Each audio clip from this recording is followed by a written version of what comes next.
Feels like fall in Boston. It's game 2 of the 3-game series between the Toronto Blue Jays and the Boston Red Sox.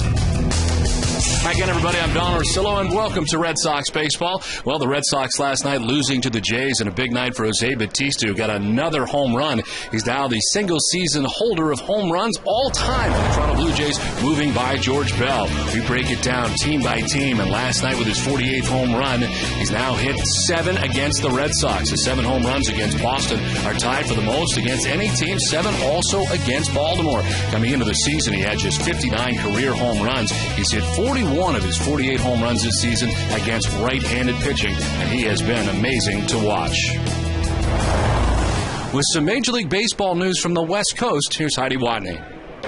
Terry Francona and Joe Torre were on opposite sides of the Red Sox-Yankees rivalry for years, but the Red Sox manager had nothing but good things to say today after hearing the news yesterday that Joe Torre was going to step aside as the Dodgers manager. In Torre's 29 years as a Major League manager, he's compiled a record of 2,318 wins and 1,991 losses, coming with the Mets, Braves, Cardinals, Dodgers, and, of course, the Yankees. He won 13 division titles and led the Yankees to 4 World Series titles. Francona said he has nothing but respect for Torre. I hope that whatever he's doing, I hope he does on his own terms. I think he deserves that.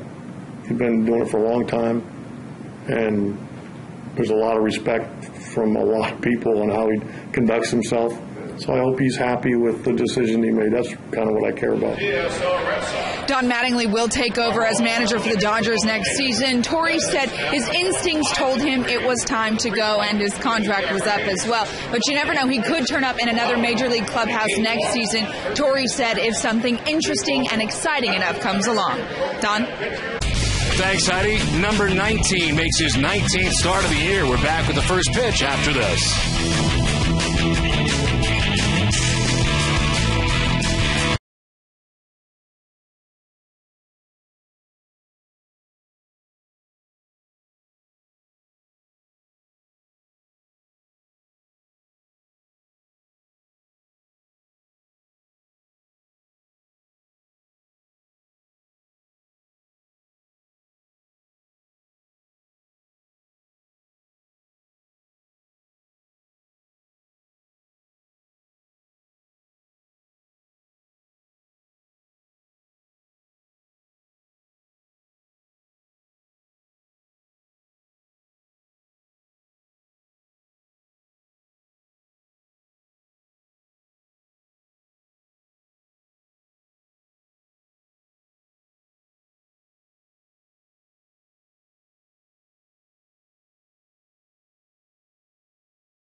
New England Subaru dealers, Dunkin' Donuts.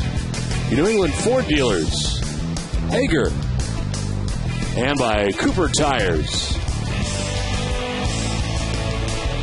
Hey, good evening once again, everybody. Welcome back to Fenway Park and Roush Fenway Racing Night here at Fenway Park as the Red Sox and the Blue Jays play Game 2 of the 3-game series. Let's check out the visiting Toronto Blue Jays starting 9. Fred Lewis leading it off again tonight. He is in left field with Yunel Escobar at shortstop batting second.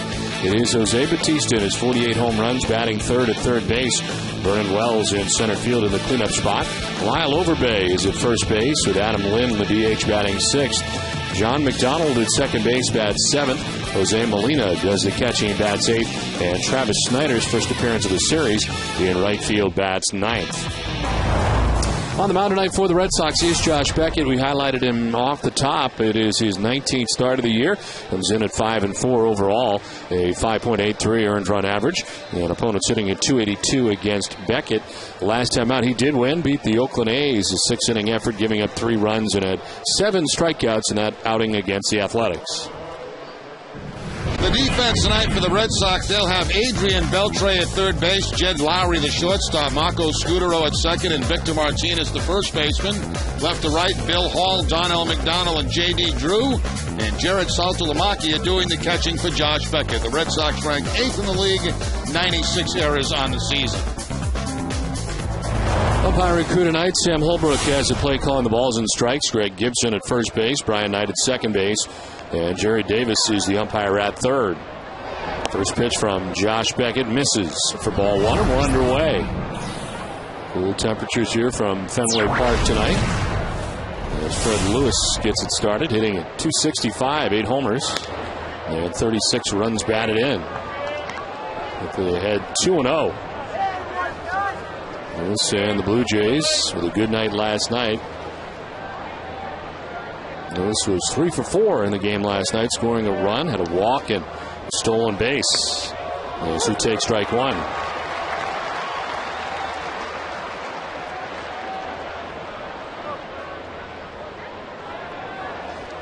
And Josh Beckett, lifetime against Toronto, 3-5 with a 7.34 earned run average. Lewis carves a 2-1 foul back to the screen, and it's 2-2. Now, so far, all fastballs from Josh Beckett, all about 94 miles an hour.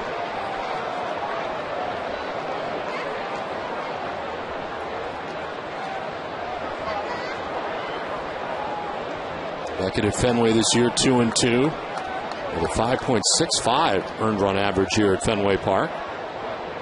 There's a 2-2 to Fred Lewis. Swing and a miss. Tardy on the fastball. Another one. And the first strikeout of the night for Josh Beckett. Now, Beckett had 7 strikeouts in his last outing against the Oakland Athletics. Fastball down and away to Fred Lewis to pick up number 1 tonight.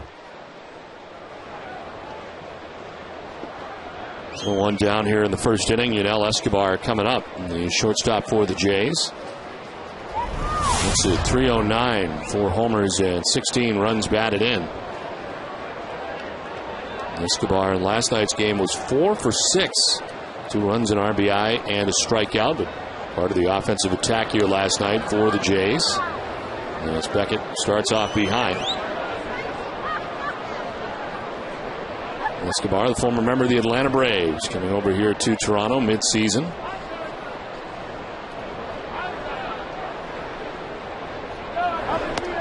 Half-hearted swing, changed his mind in the middle, and it's a ball and a strike. First pitch, Beckett is thrown with a little spin on it, a cut fastball that time going away from Escobar. You see the little cut right at the end.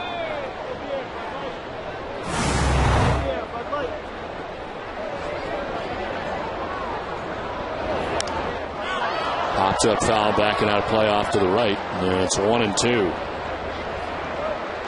Last night a tough night for Lackey in game 1 of the series. There's Jose Bautista in his 48th home run of the year here last night.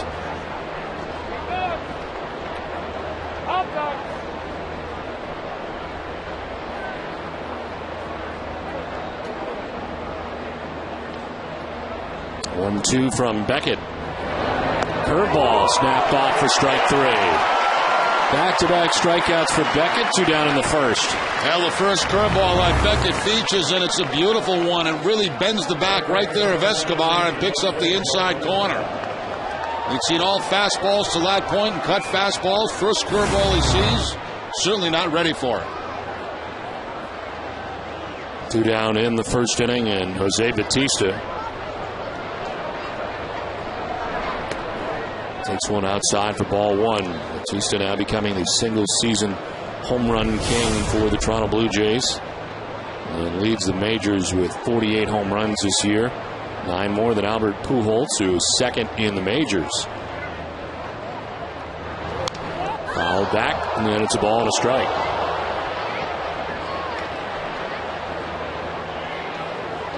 Bautista is just one of 4 Blue Jays who has at least 20 home runs after the break.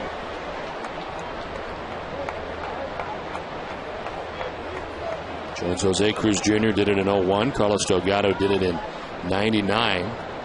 1-1. He is in the air to deep left field. Crushed again and over everything again. Jose Bautista's 49th home run of the year puts the Blue Jays on top 1-0.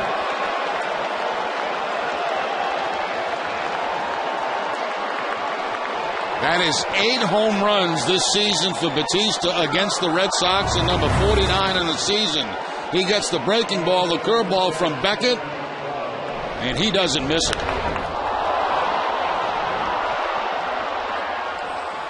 42nd of the 49 off right-handed pitching.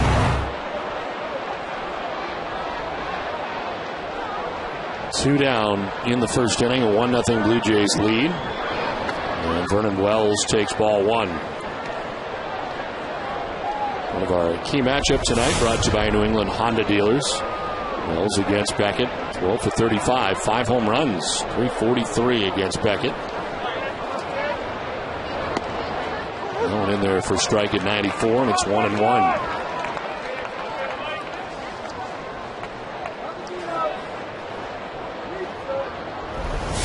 Wells 1 for 4 in the game last night. This one fouled back, and it's 1-2. Wells has more home runs against Beckett than any other pitcher. We mentioned the 5 home runs.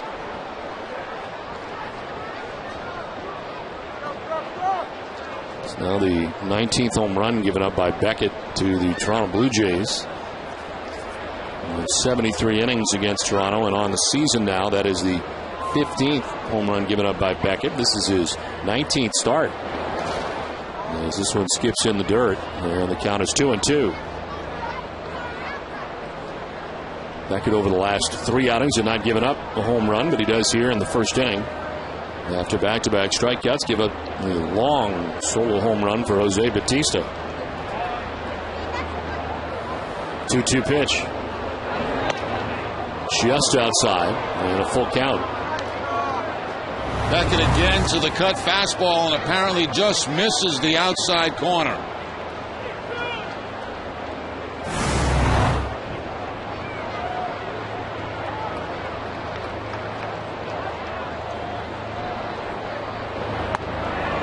Ball 4. Beckett wanted that. As down to first base goes Wells. A 2-out walk for Vernon Wells. Once again, Beckett with the fastball, this time down. Pretty good pitch for Josh Beckett. You can see why he wanted it.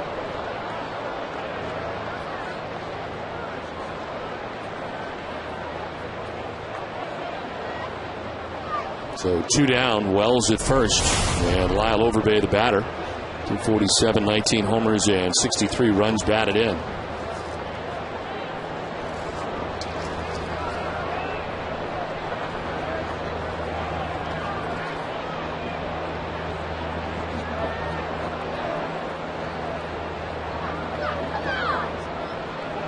Overbay last night going 2 for 5 in the game, had 2 doubles, 2 runs batted in.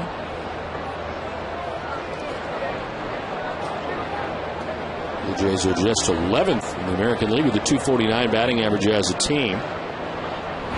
They'll throw to first, but back to the bag is Wells. Wells with 5 steals on the season. He's been caught 4 times. But a check by Beckett.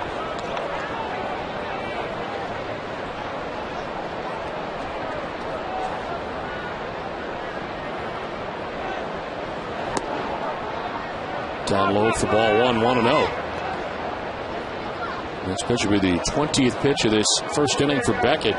Got through Lewis and Escobar pretty quickly. And another one of the Blue Jays with good numbers against Beckett. A .314 career average against Beckett.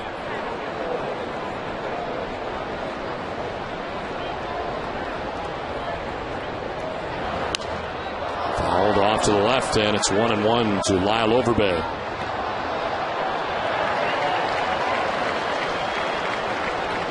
The Blue Jays have now hit a home run in a season-high 19 straight games and 33 total games on the year. They've been tied with the Reds for the longest streak of home runs in games in Major League Baseball, but now have moved ahead with Batista's home run here in the first. Swing and a miss, and it's 1-2. Back to the curveball for Josh Beckett. This time, good snapping breaking ball to Lyle Overbay. Beckett gets ahead 1-2 on the curveball.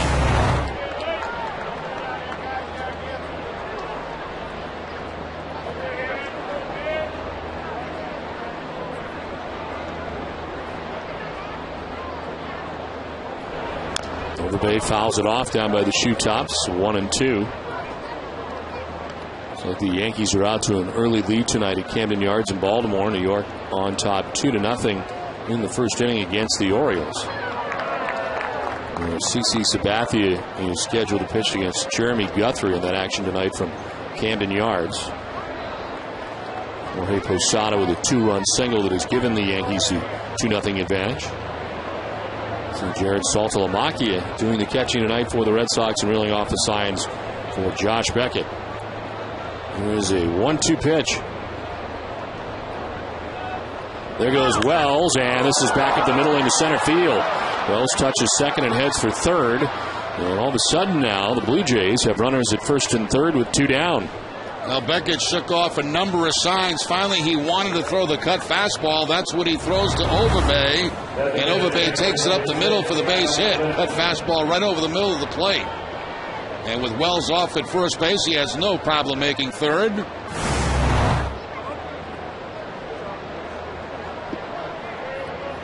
So first and third, 2 down. And Adam Lynn, the batter. DH tonight for the Blue Jays. Comes in hitting at .232. 22 homers, 71 runs batted in. So 20-plus home runs in back-to-back seasons now for the Jays.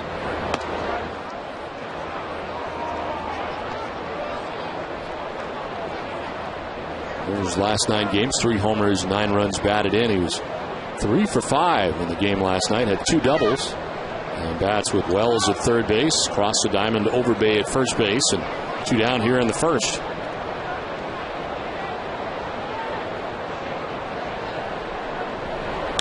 Lynn chops it right side at Scudero. And minimum damage in the first for Beckett, but a home run for Batista as the Blue Jays on top 1-0.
Jose Bautista.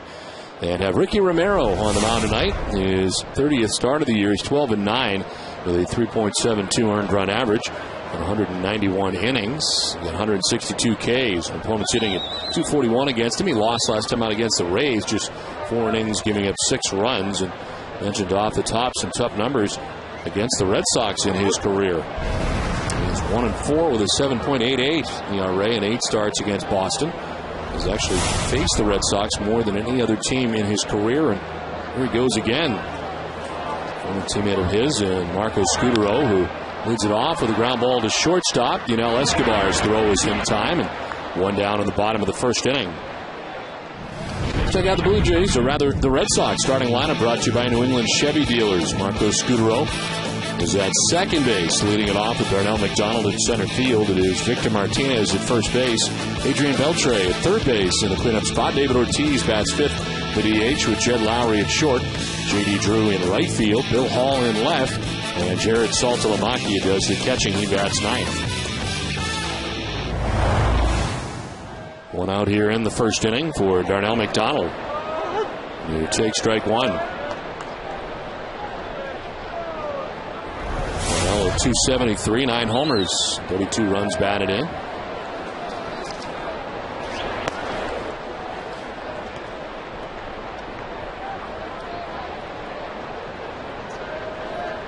Rick Grossbeck on the left as Celtic season not too far away. Feels like fall already here tonight at Fenway Park. And swung to third base as Bautista with a spinning play and a throw that will pull Overbay off the bag. It's an infield hit for Darnell McDonald. And Overbay tried to hold it as long as he could, but apparently came off the bag.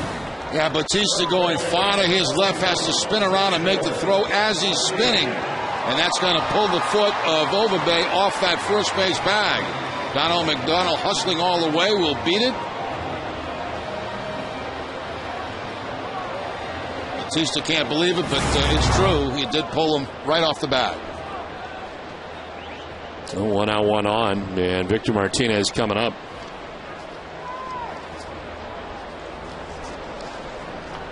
Enjoyed the big night last night. He now has 17 home runs, 71 runs batted in, and grounds one towards short. Escobar will go to second for 1, on to first for 2. Dug out on a hop at first base by Overbay. And the infield hit not costly for Romero. It's 1-0 Toronto.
Eastern Bank, the official bank of the Red Sox television network. Eastern Bank, the best team in banking.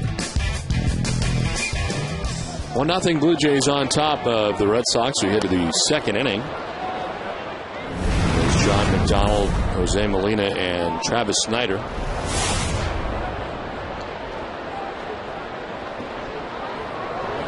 1-0 on the ground to third. Beltre right at the lip of the grass has got it. And the throw is in time to retire John McDonald.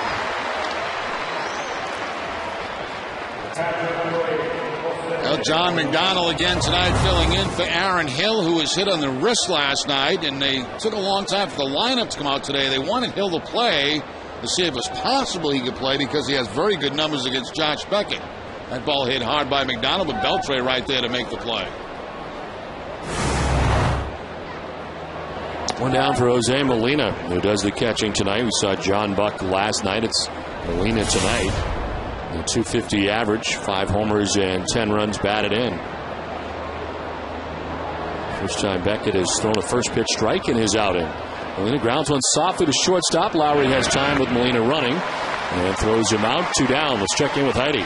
Well, Don, Josh Beckett has been having more success in his last few starts with 4 straight quality starts and a 3.16 ERA over that span. I asked pitching coach John Farrell what's been the difference with Beckett, and he said fastball command has been better, but they are still working on a few things. The big innings seem to be a little bit of a challenge for him. That's the one thing that we continually monitor and be aware of. So once that inning unravels, whether it's multiple trips to the mound by the catcher or myself, making sure that he still stays with a one pitch at a time approach and not let the game speed up on him. That's when he's been able to manage the lineup, manage the game a little more effectively over the past 4 starts, as you mentioned. Beckett has had trouble against the Jays. His 7.34 ERA versus Toronto is his highest against any opponent. He's given up 5 runs in each of his last 5 starts against the Jays since 2008. Of course, the Red Sox hope to turn that around today. Don? All right, Heidi, thank you very much. And tonight, Josh Beckett working with Jared Saltalamacchia for the first time. In a tandem here, and he has 2 quick outs in the second as he did in the first. Travis Snyder batting and swinging at the 2-0, fouling it back, 2-1. Beckett going the changeup there on the 2-0 count. Snyder sitting on fastball, gets the off-speed pitch and fouls it off.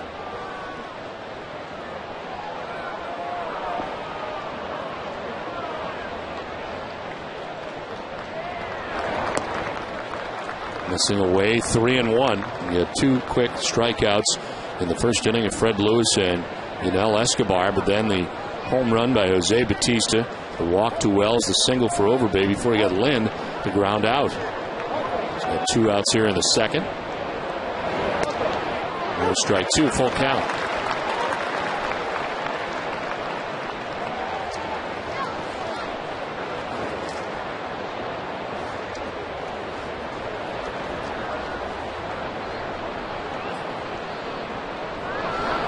Snyder to right and in for a base hit.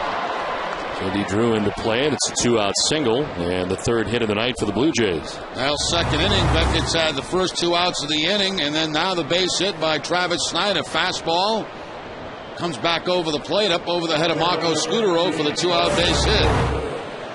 Snyder now 3 for 7 in his career off Josh Beckett. So a 2-out base runner here for the Jays. Back up top to the top of the order for Fred Lewis, who struck out swinging in the first inning.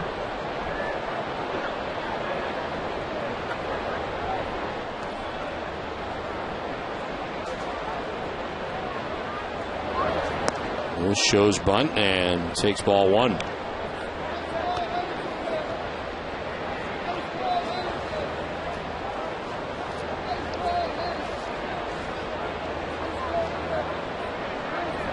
Gaston and the Toronto Blue Jays. 1 game left in this series tomorrow afternoon.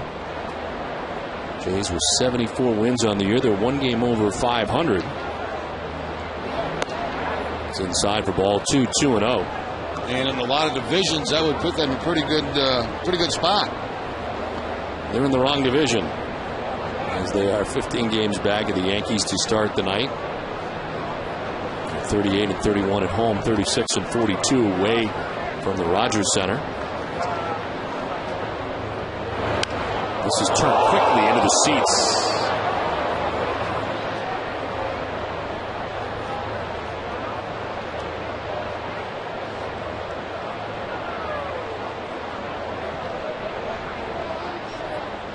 Fred Lewis looking in at a fan who was struck in there. And looks like everybody is relatively okay. That hurt.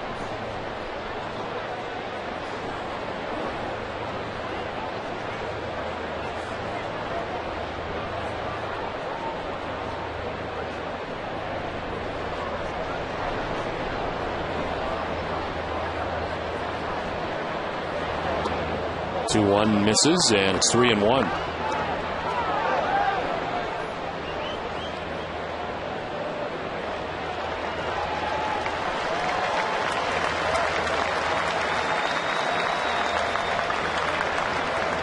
It's already the third 3-ball count for Josh Beckett.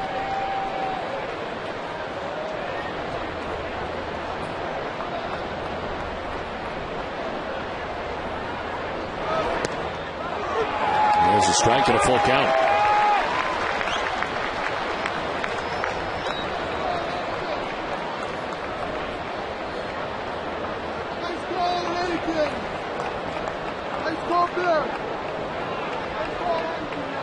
Beckett up to 40 pitches in an inning and 2/3.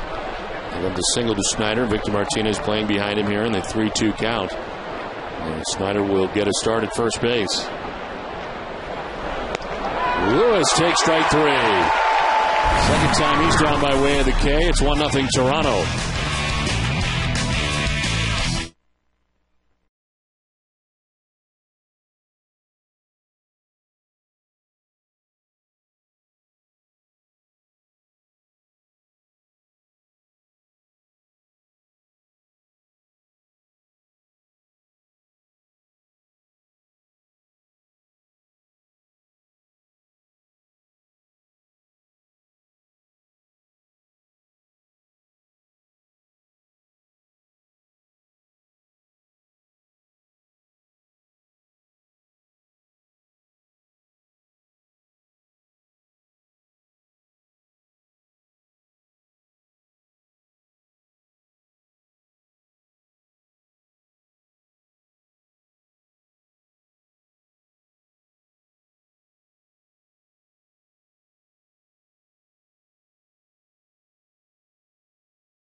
Jays. Blue Jays have a 1-0 advantage. Adrian Beltre, David Ortiz, and Jed Lowry to face Ricky Romero here in the second inning. Romero on 6 pitches, able to get through that first inning. There is strike 1. They made a change. They took a base hit away from Darnell McDonald and charged Jose Bautista with an error on the throw at third base. So the Red Sox do not have a hit as they come to bat here in the second inning. Now they do. Down the first base line, Adrian Beltre. In to right as he heads for second base. Snyder digs it out, and it's a double to get the second inning started. Well, Beltre now with a 9-game hitting streak. He takes a changeup, and it's toward the end of the bat. Right down that first base line and down into the corner. Nope, Beltre with no problem ending up at second base with the double. Safe at second. To the organ. Safe and secure. New York life. Double to be in the second inning for Adrian Beltre. David Ortiz batting out of the number 5 spot. 30 home runs, 91 runs batted in, 263 average. David sends it through the shift and sends Romero down to the deck. Into center, round from second comes Beltre. Game tied at 1.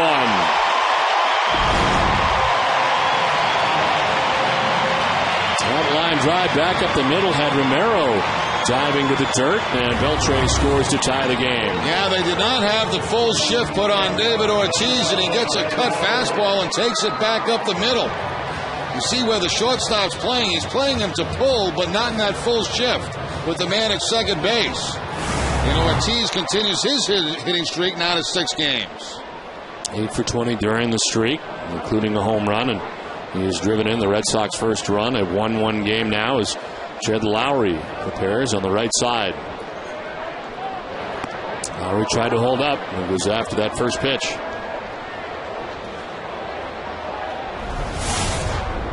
At 258, 6 homers and 16 runs batted in. He has had at least 1 extra base hit in each of his last 4 starts and 5 total in the last 4 starts as he lines this foul. Aerial coverage provided by Goodyear.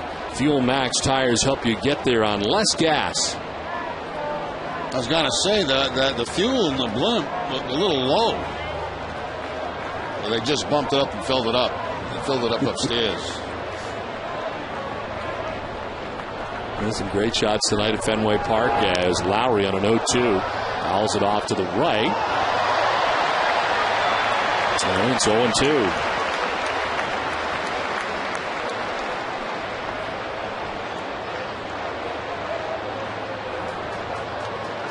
Derek Jeter with a sacrifice fly has put New York on top 3-0 at Camden Yards in Baltimore tonight. This is off the glove of Escobar. Kicks into left. Ortiz will take second on the base hit for Jed Lowry. A hot shot. 3 straight hits now for the Red Sox. A curveball that time for Romero and a topspin ground ball that's going to deflect right off the glove of Yunel Escobar. So Lowry extends his hitting streak to 4 games.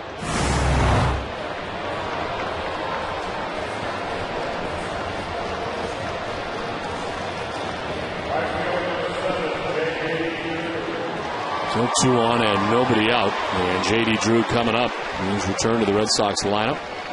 Terry Francona did not start him last night. He said he was available late in the game last night after banging up his ankle, kind of jamming it.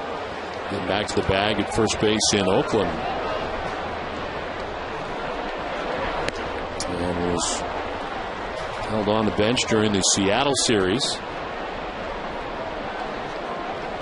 But back in there tonight to start game 2 of the series.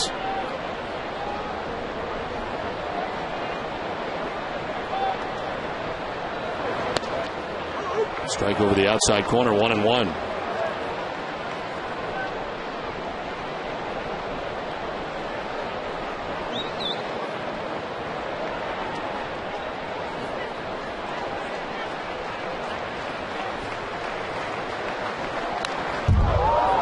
Straight back, 1-2. Well, the monster seats at Fenway Park are maybe the best seats in baseball. And now you have a chance of winning monster seats with Monster Money. It's the Red Sox instant game from the Mass State Lottery, and there are instant prizes up to $3 million as well. Visit masslottery.com now.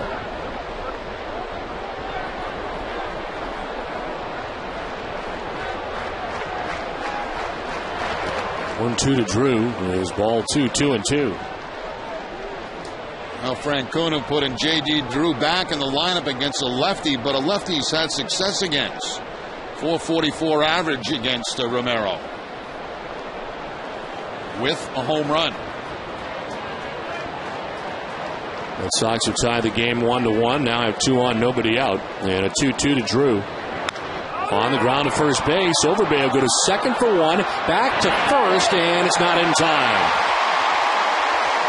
We'll get Lowry at second base. 3-6 on the force out. And it is J.D. Drew who reaches at first and Ortiz who takes third.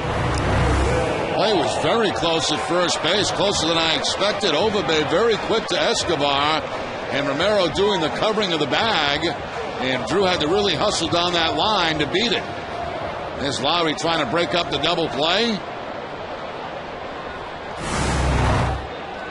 So first and third, one down in the inning, and Bill Hall, the batter.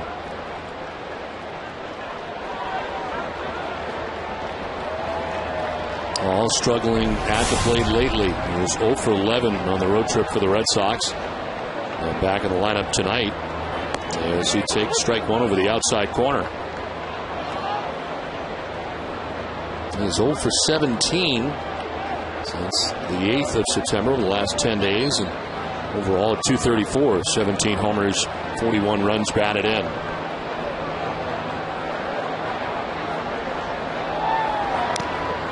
Foul tipped off of Molina, and it's 0-2. And Molina banged up. That is glove hand, I believe.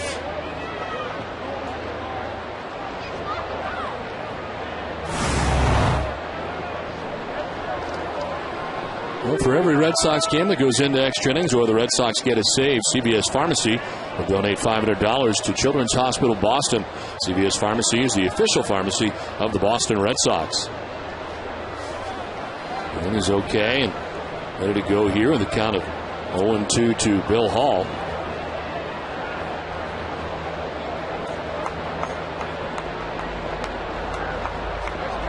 J.D. Drew at first base. David Ortiz at third base. One out. Upstairs, and it's 1-2.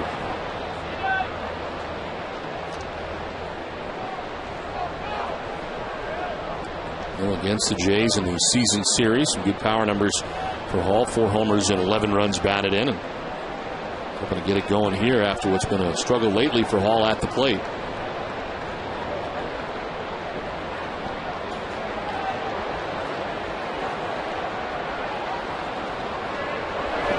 Swing and a miss.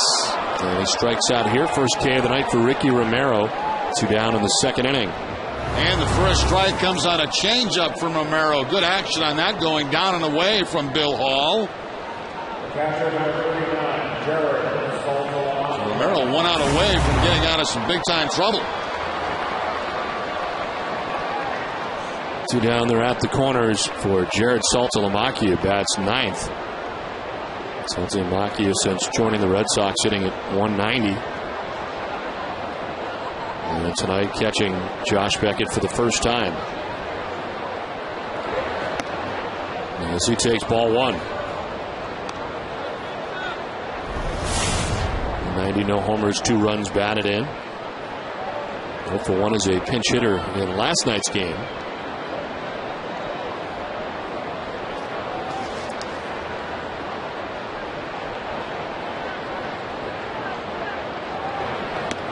Outside, and it's 2-0. Saltalamacchia making 6 appearances since being activated from the DL in the first as a pinch hitter. He started behind the plate now 3 times.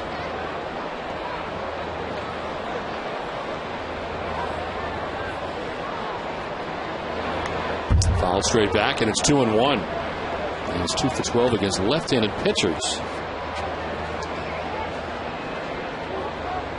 Deals with lefty Ricky Romero tonight, with 2 down here in the second inning.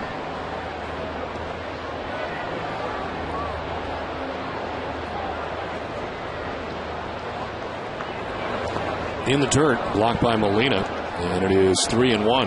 Now, Molina's excellent at that, blocking the ball in the dirt. He just saved the run right there for the Toronto Blue Jays. Doesn't try to catch it, just tries to deaden it and keep it around that home plate area. One of the 3 Molina brothers. Jose Yadier and, of course, Benji. Jose working the last couple of years, a member of the New York Yankees, this year in Toronto. 3-1 pitch. It's fouled back, full count. Scott's products keep your lawn lush and green. Visit Lowe's for a chance to win a VIP World Series experience. Compliments of Scott's. 2 outs in the second inning, first and third, and Saltalamacchia has him in his eye.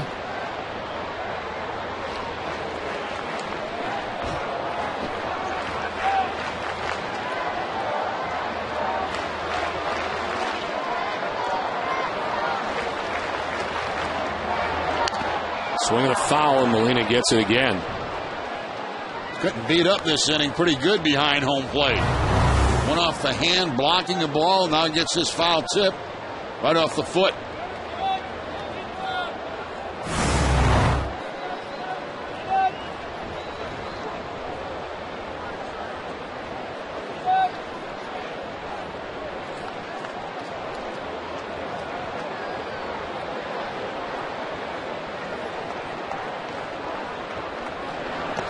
Ball 4, and Saltalamacchia walks, the number 9 man.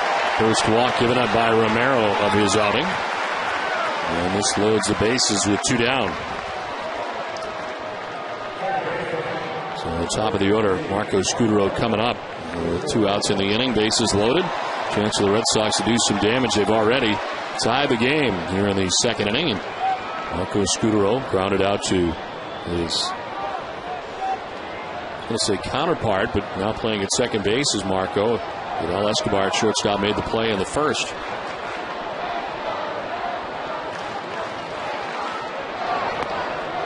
And there for strike 1 to Scutaro.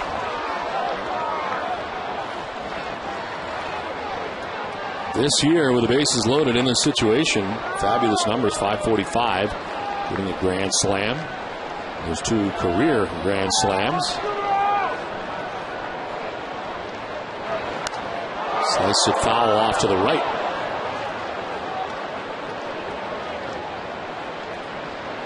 Red Sox as a team have 7 grand slams this year. 6 players with the grand slams. Of course, Ryan Kalish has 2 grand slams.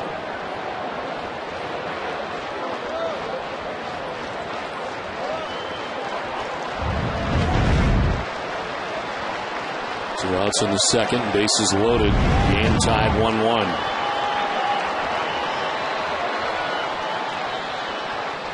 Scutaro down the line, and hopping over it was David Ortiz and a foul ball.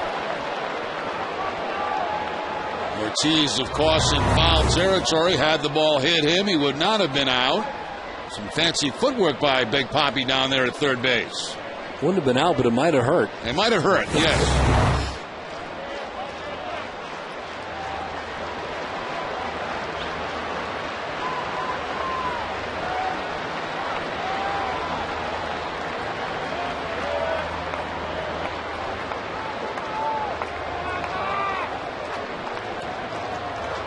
Romero having to throw a lot of pitches here. This is number 34 of his outing, and he strikes out Scutaro. Red Sox get a run, but leave him loaded. Game tied at 1.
Think bold flavors like blackened chicken fettuccine or tikka masala. Think Uno, way deeper than pizza.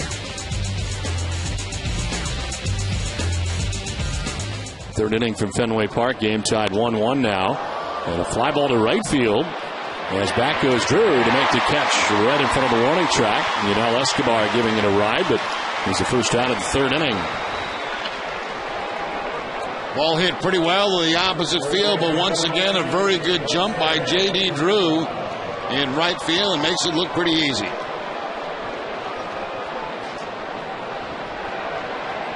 "39th birthday." Well, friend's really not buying it. No, friend's not buying that at all. A lot of people stay 39 for a long time. Yes. 40 is a very big change, I'll have to say, Jerry. Are you 40? I am 40 now, yes. You feel much different? I feel 100% different. Yeah, it's not good. Is 40 big for you?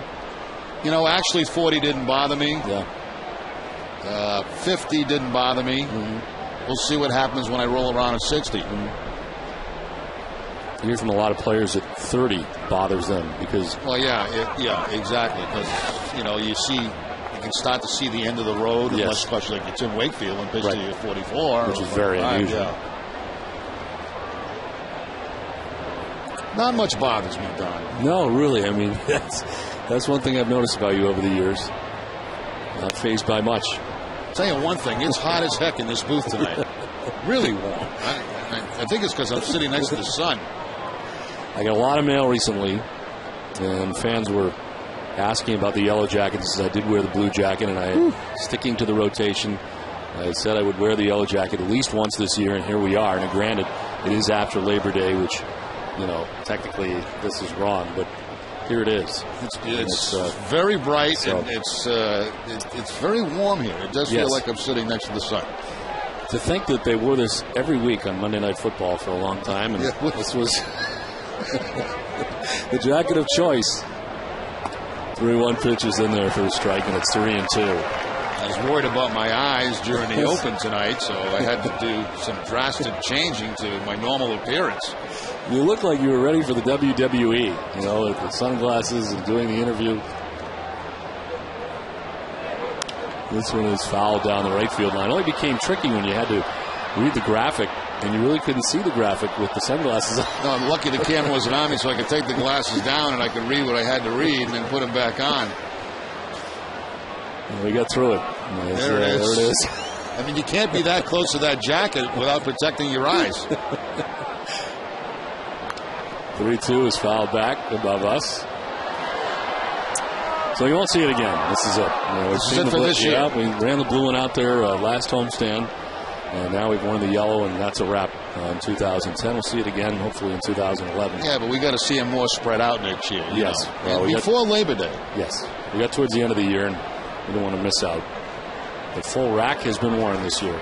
People at Eastern Clothing who do such a great job. Be happy to hear that full complement has been worn in 2010.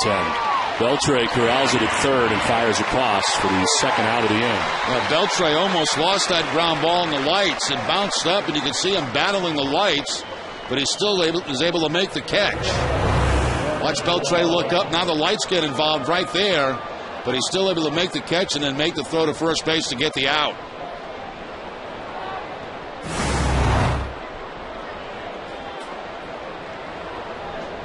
Beckett at 50 pitches even with 2 outs here in the third inning. Vernon Wells, the batter. And Wells hits a high fly ball out towards right center field, but McDonald's got plenty of room.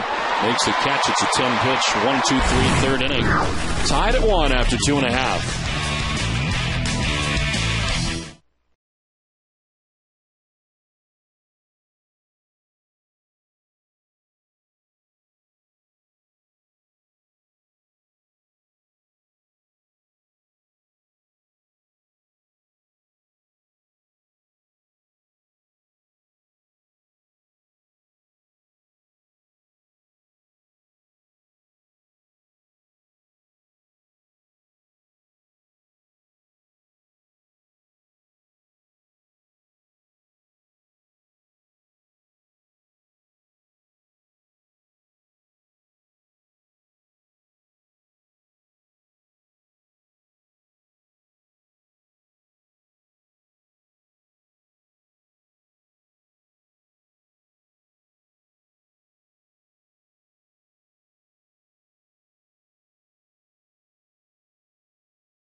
1-1 game back at Fenway Park. Both teams with 3 hits. Blue Jays been charged with an error as Darnell McDonald gets it started here in the home half of the 3rd inning.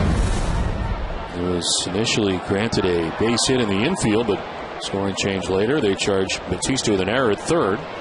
So he's 0 for 1 in the game as takes the 1-0 for strike 1. Yeah, I really don't agree with that call. I thought that should have been a base hit for Darnell McDonald. That by no means was a routine play at 3rd base for Jose Batista. Swing and a miss, and it's 1-2.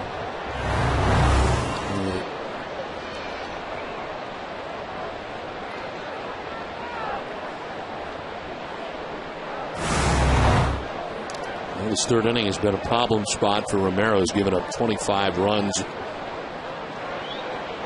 in 29 starts in the 3rd inning. 21 earned. It's the play that I'm talking about. Now look what Batista has to do. Go to his left, spin around, and while he's spinning, make the throw to first base. Now I know if it's on target, he's going to be out, but that's still a very difficult play to make. Darnell McDonald down on strikes. 3rd K for Romero. 1 down in the 3rd inning. Back to the changeup, it looks like, for Romero to pick up the strikeout against Darnell McDonald. Excellent changeup down and away. Everything away from McDonald in that at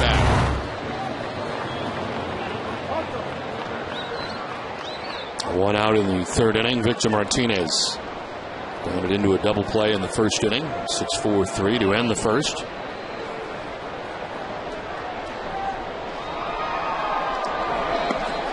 As he takes strike 1 over the outside corner.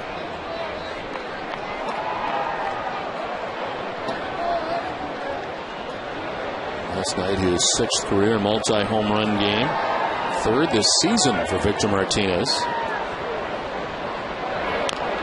Hits it off foul, and it's 0-2.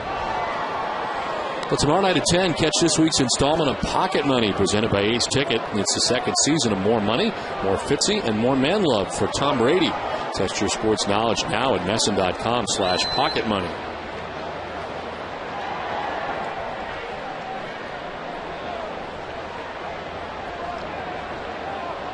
It's 0-2 to Victor Martinez. Cesar Turris has got the Orioles on the board with a sacrifice fly. And it's 3-1 New York on top of Baltimore. They are scoreless in the 4th inning in Tampa. Joel Pinheiro pitching there for the Angels against David Price for Tampa Bay.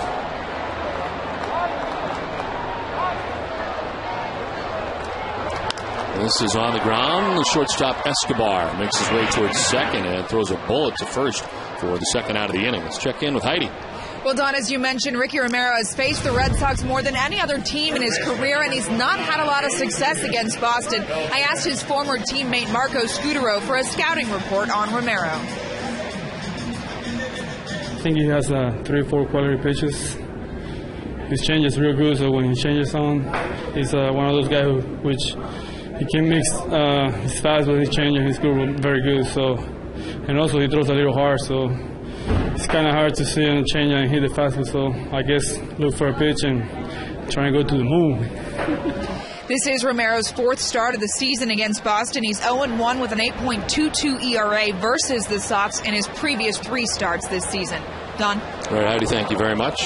2 down here in the 3rd inning. So far, Marco not having much success with him as he grounded out shortstop in the 1st inning and struck out in the 2nd. So Romero's had the better of him in tonight's contest to this point as Adrian Beltre got a double off him in the 2nd inning and rounds this one off himself all the way down the 3rd baseline.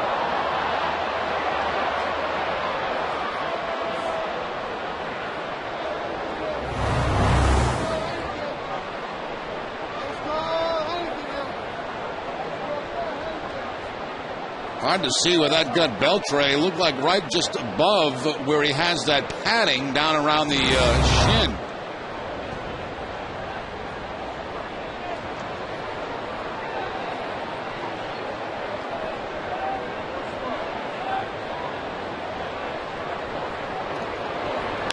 One, two, fouled off. As he protects the plate as usual. Now the 9-game hitting streak. He had doubled in the 2nd inning to extend it to 9 games. 452 with 2 home runs during that time. And he is just 2 RBI shy of 100. There's some fireworks somewhere in Boston. Must be in honor of your jacket. 1-2 is tapped back towards the mound. Molina quickly jumps out and grabs it, fires to first and retires the side. Sox down in order through 3, tied at 1.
State stand behind Section 12 of Israel Deaconess Medical Center is the official hospital of the Boston Red Sox. There's a ground ball right back up the middle and off the bat of Lyle Overbay. Start the top of the 4th inning. These Blue Jays do not wait around. They are ready to swing the bat when they get in there. Yeah, they're very aggressive at the plate. You know, they're not a group that's going to work the count. I mean, if they get a first pitch fastball they can handle, they're going to do it. That time Overbay got a first pitch fastball and drove it up the middle, so he's 2 for 2.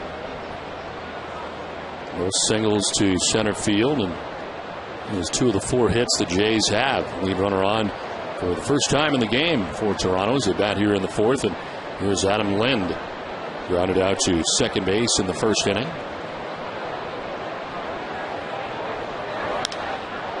This one sent down the left field line foul. The Orioles have scored again. Ty Wigginton with a sacrifice fly have brought the Orioles closer. So 3-2 New York. I mentioned that Joel Pinheiro is pitching tonight for Los Angeles against Tampa Bay. He has not pitched since he got scratched right before the game against the Red Sox. And the start he was supposed to make against Boston earlier in the season in July. The Red Sox were in Los Angeles to take on the Angels. He was scratched right before game time. He's not pitched since.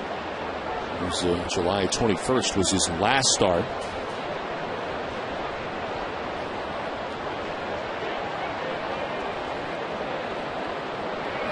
The 1-2 pitch from Beckett to Adam Lind. Lind did not go. Jerry Davis, third base umpire. 1-2.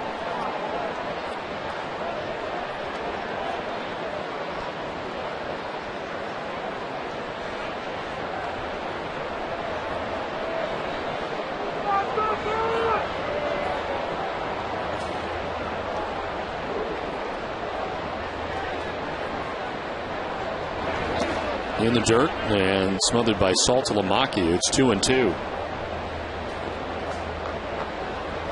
Beckett trying the changeup to put away Adam Lind, but down in the dirt and blocked by Saltalamacchia. That'll keep Overbay at first base.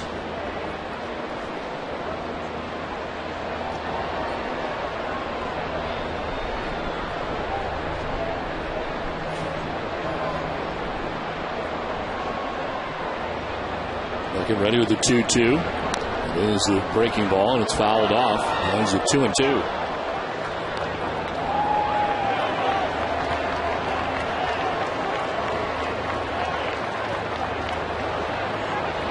Single by Overbay to start this inning. Breaks up a string of 4 in a row retired by Beckett.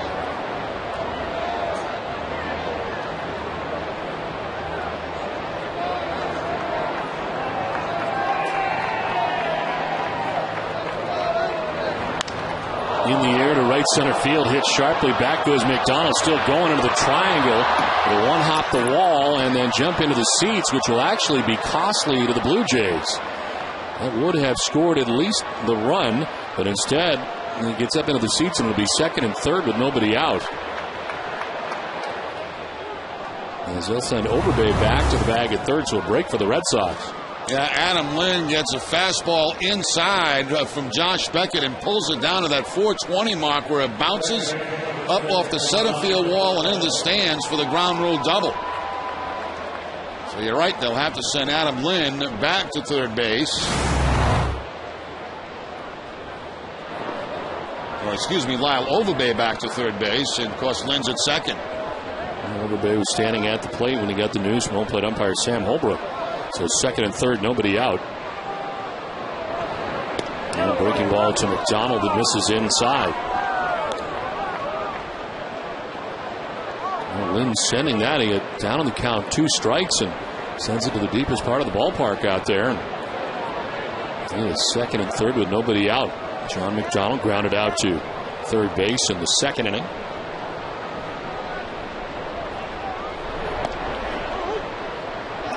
Strike 1, 1-1.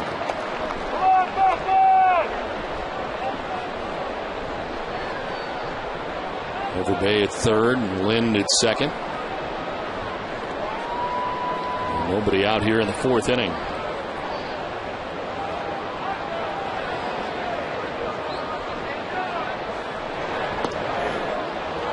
Inside 2-1. Beckett missing on the curveball.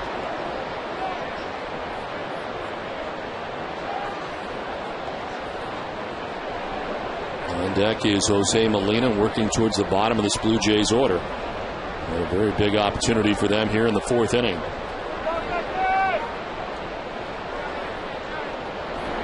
McDonald on the ground. Beltre dives to knock it down. Now breaking for the plate is Overbay. He will score as everybody is safe. Overbay was not going initially, but after Beltre dove and knocked it down with his glove, that's when he took off for the plate. And the Blue Jays take a 2-1 lead. And Beltre a little slow to get up. It's like he jammed his wrist as he went into that dive.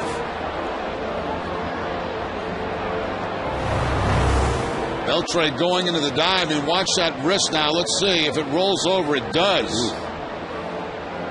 Glove comes off, ball goes rolling, and that's when the run comes home. Out.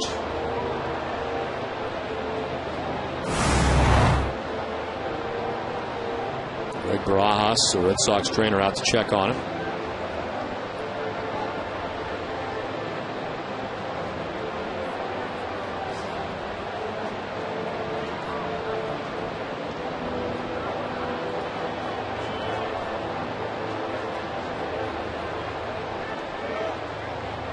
Beltre says he's fine, and Terry Francona is going to make sure. So Beltre will hang in there. The Blue Jays have pulled ahead with a run. And again, on the look here, him rolling that wrist. Completely outstretched, and then the wrist rolls over. The glove comes off. Ball goes flying. Beltre immediately grabbing that left wrist.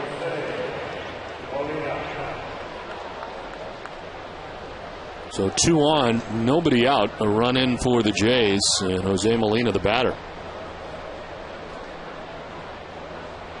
The Jays catcher grounded out to shortstop in the second inning.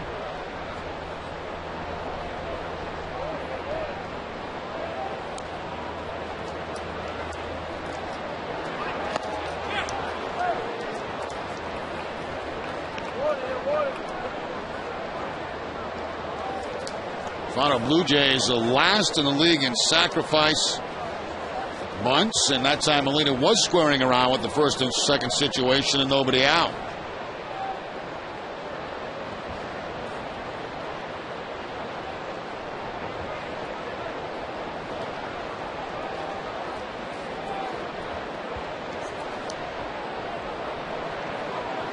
Not squaring this time as he cranks it foul down the third baseline, and it's 0-2. I want to remind you to get one of the best sports sections in the country delivered to your home every day. Sign up now for convenient Boston Globe home delivery. Call 888-MY-GLOBE or go to bostonglobe.com/sports. 2 on, nobody out. Run in for Toronto on top now, 2-1.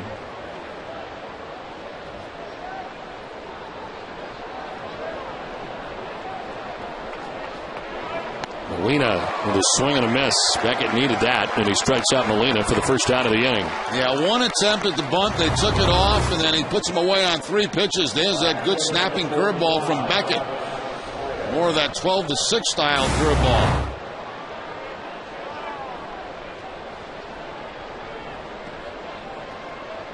So 1 out, first and second, and Travis Snyder, the batter. Snyder with a single to right field back in the second inning off Beckett. Blue Jays now 6 hits in the game off Beckett. And Snyder takes strike 1 over the inside corner. Look back for Sam Holbrook, home plate umpire.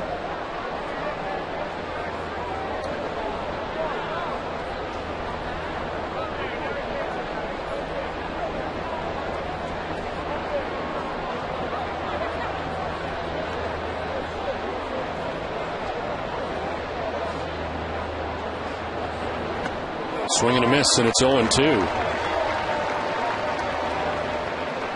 Once again, back to the breaking ball from Josh Beckett. Keeps this one away from Travis Snyder.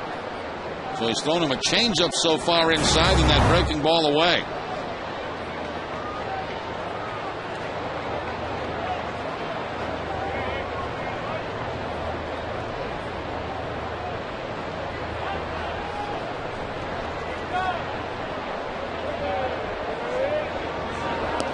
Breaking ball away, and it's 1-2. Not tantalizing enough for Snyder to chase.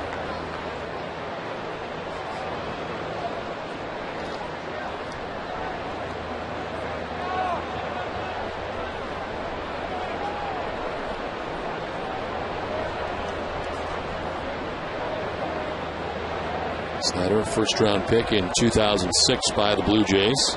Still just 22 years old. It's taking a long time, and Snyder gets time.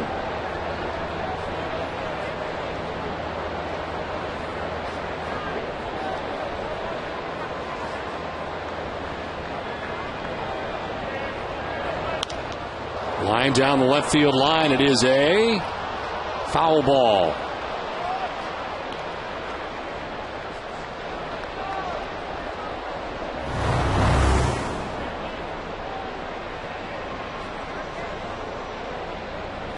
A lot of stuff flying around there, along with the baseball.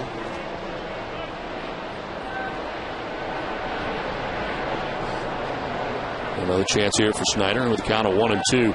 It's 70 in the night for Josh Beckett. And it is sliced foul again, out of play. Well, the Goodyear Blimp is here tonight to celebrate Sullivan Tire's 55th anniversary, serving drivers tire and auto service needs. Sullivan Tire and Goodyear have worked together over the years to keep the New England region on the road worry-free. Sullivan Tire has been an enthusiastic supporter of the Red Sox on NESN from the network's earliest days.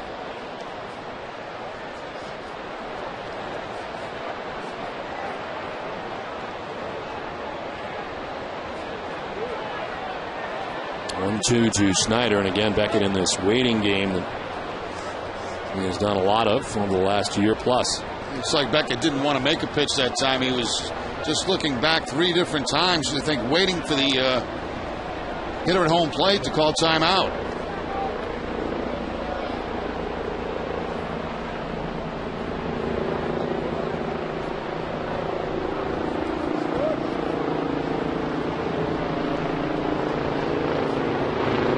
Snyder lines it into right field for a base hit. As Lind will be stopped at third. Quickly getting it back in is Drew. And it's bases loaded for the Blue Jays. Travis Snyder is 2 for 2. Second time he's used right field to get a base hit. Yeah, single on a fastball back in the second inning. Now a breaking ball this time. J.D. Drew puts a good charge on the ball. They have to hold the runner at third base.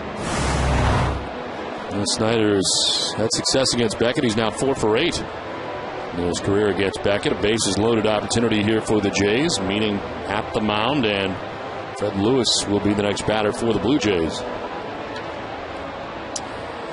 Get all the refreshment you need this season by heading over to the Chill Zone at Cumberland Farms. There you can choose from all your favorite fountain and frozen flavors for just 79 cents, any size. The Chill Zone, only at Cumberland Farms. And a chance here for Fred Lewis to do some damage. Bases filled with Blue Jays. And one out in the fourth inning. The Jays have taken a 2-1 lead in the inning. Fred Lewis has had no success against Beckett tonight. He is 0 for 2. Struck out swinging in the first inning, went looking in the second. And grounds one to first base. Coming home with it is Victor Martinez for the force out, and Saltalamacchia gets the out. He had to reach back to get the plate and tags it with his foot as Victor Martinez comes home with it for out number 2. That's a pretty nice play there by Victor, because it looked like the runner was kind of in his way. Let's take another look. There's the runner, and the ball goes right underneath his leg. So somehow Victor's able to come up with that. Saltalamacchia goes back to make the tag at home plate, and they get the force out. He wasn't quite sure he had it the first time, so he tagged it a second time. And there's Victor making the ground ball play underneath the legs of the runner at first base, Snyder. So bases reloaded with now 2 down in the inning. And Yunel Escobar coming up. Escobar 0 for 2. And he struck out looking and flied out to right. He charged into one last time up, sending J.D. Drew back just shy of the track and right. And rolls one down the third baseline. Beltre across his body, and a good stretch at first by Victor Martinez for the out. The Blue Jays get a run and take a 2-1 lead.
Lead as David Ortiz leads it off. It's great to have with us again Greg Biffle And here tonight at Fenway Park, we've had you on in the past. Welcome back. Thank you, guys. Appreciate it. Of course, for Loudon this weekend and a big event, and the one that's been successful for you in the past. Yeah, it has. We won the race there in 2008, and it's a good racetrack for us. And I'm glad we run well up in this area. Lots of race fans up here in the New England area. So, guys making the trip up to the racetrack tomorrow. So we hope to run well.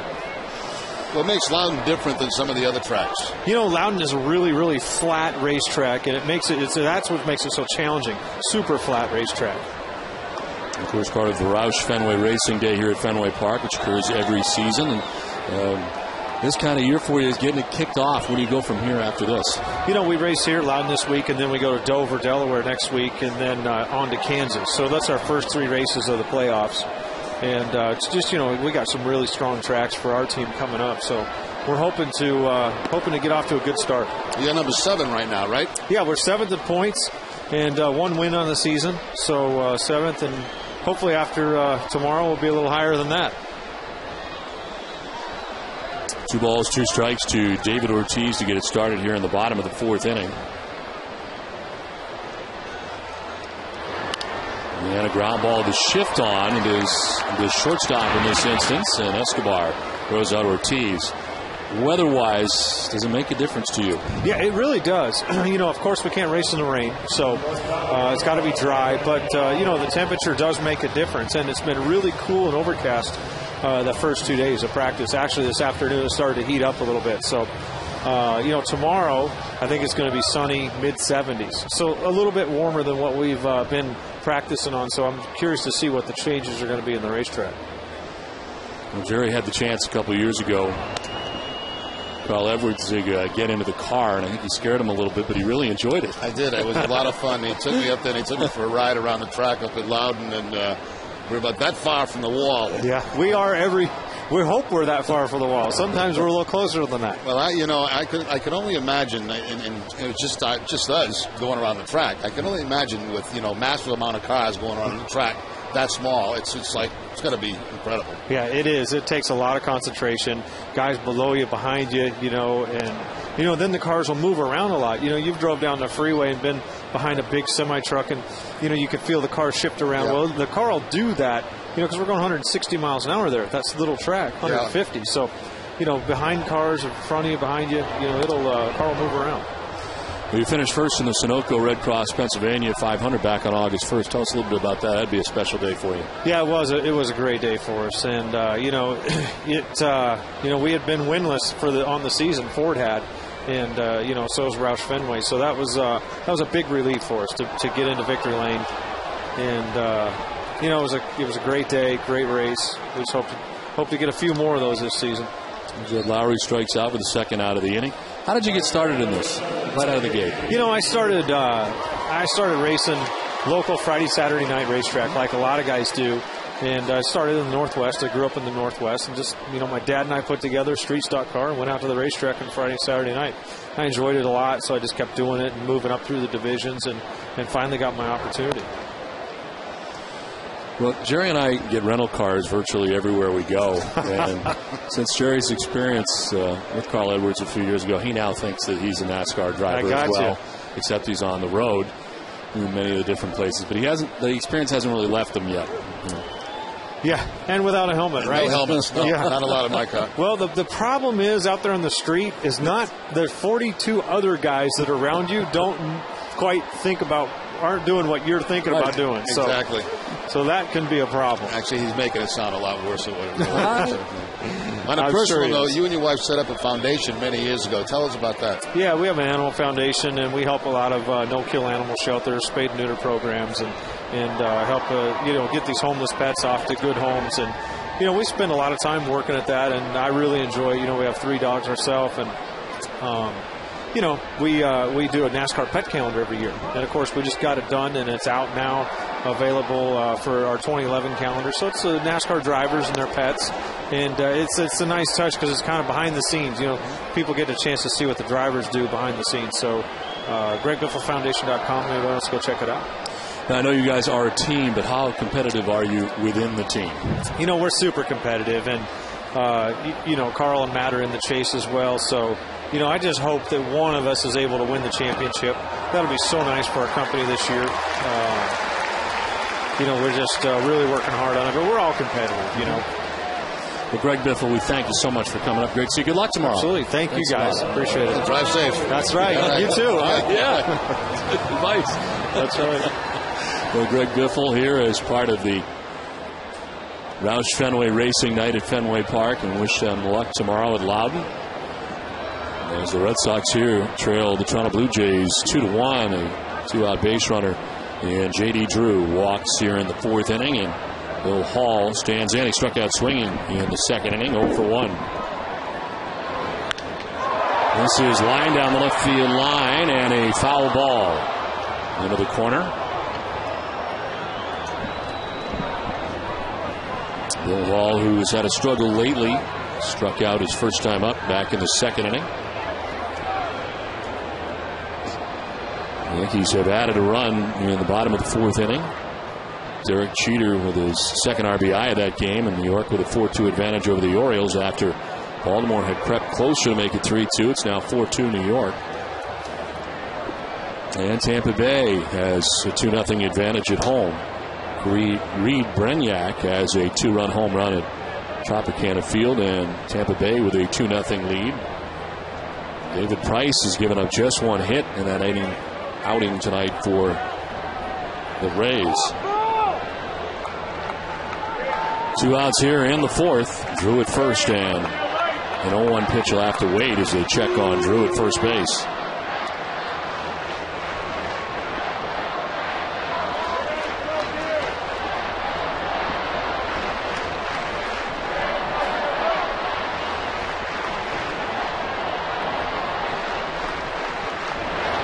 Ball on the ground to third. Batista's got it. Goes to second for the force out. That ends the 4th inning. We're through 4 from Fenway. The Blue Jays have a 2-1 lead.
Second annual Connecticut Exotic Rally, Sunday from 10 a.m. to 1 p.m. at Foxwoods Resort Casino and MGM Grand, as Foxwoods turns the first level of the Great Cedar Garage into a supercar haven to benefit the Make-A-Wish Foundation.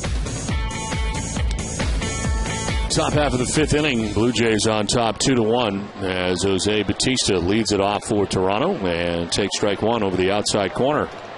Batista took Beckett deep in the first inning, his 49th home run of the year. Grounded out to third base in the 3rd inning. I noticed one thing about Batista's swing. He has that little light kick like Manny Ramirez used to have. Trying to keep that weight back as long as possible.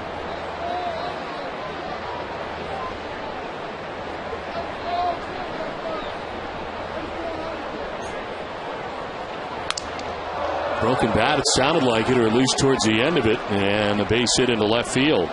Batista's second hit of the game, lead runner on for the Jays. Now the home run came on a curveball. This was a changeup from Josh Beckett, a changeup away, and you could see that Batista was out in front of it, snapped the bat it looked like, but picks up the base hit. So he is 2 for 3 in the game, on to begin things here in the 5th inning. And Vernon Wells coming up. Wells a walk in the 1st inning, flied out to center in the 3rd.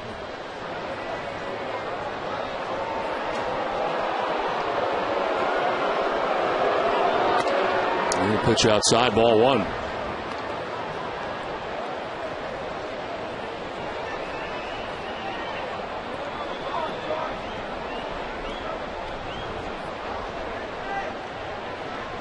Backing up to 77 pitches, working here to the second batter of the 5th inning.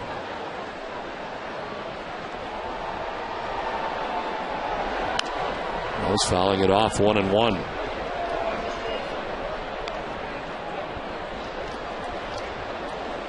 Tonight at 11, join Cole Wright for Nesson Daily, presented by Sun Life Financial. You get a final preview of the big Patriots-Jets game tomorrow in New Jersey. And hear the best from the Bruins Media Day. It's all coming up tonight on Nesson Daily.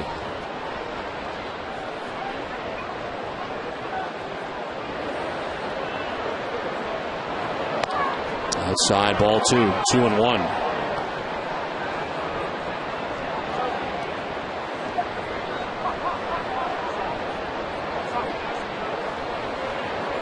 Beckett has been going deeper into games lately for the Red Sox. He's done at least 6 innings in each of his last 5 starts. This is for ball 3 as he falls behind here, 3-1 now to Vernon Wells. It's Wells now, Overbay next.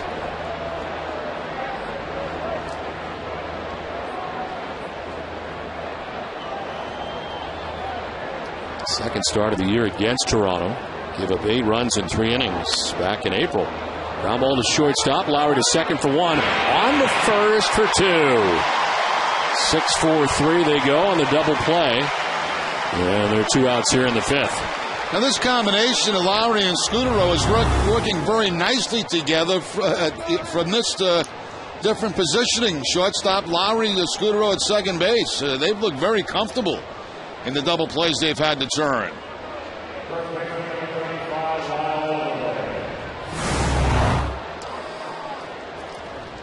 So 2 down here in the 5th inning. Lyle Overbay the batter.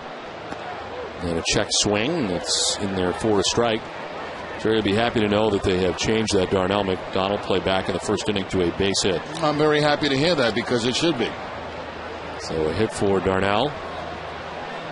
And the Red Sox now have 4 hits in the game.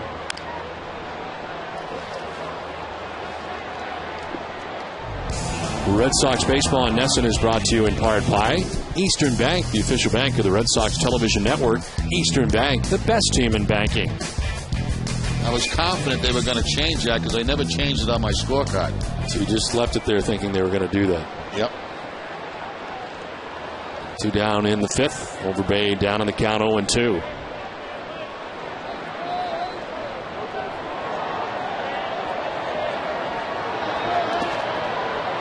Change in the dirt, and it's 1-2. Robinson Cano with a 2-run shot, and the Yankees on top now 6-2.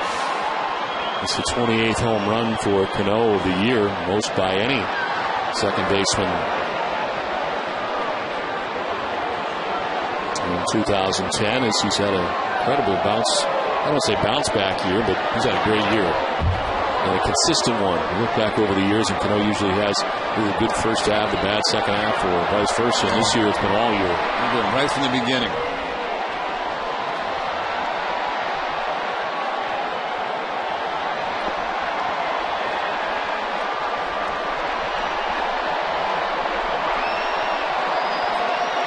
Beckett's 2-2 pitch to Overbay.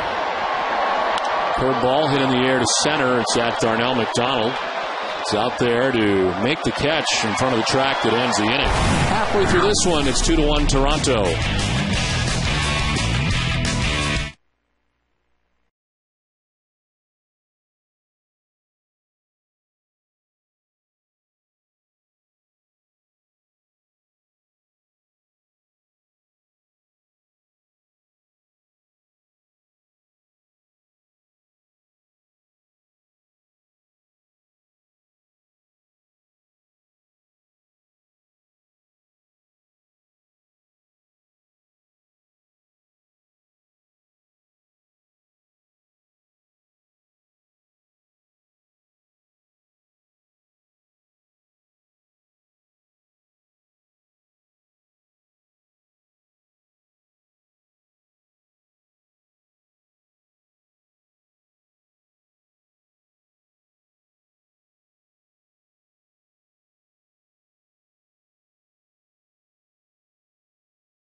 Last half of the fifth inning at Fenway Park, 2-1. Jays on top of the Red Sox, and Saltalamacchia sends one to third. Batista's got it, and the throw across in time. One pitch, one out in the fifth.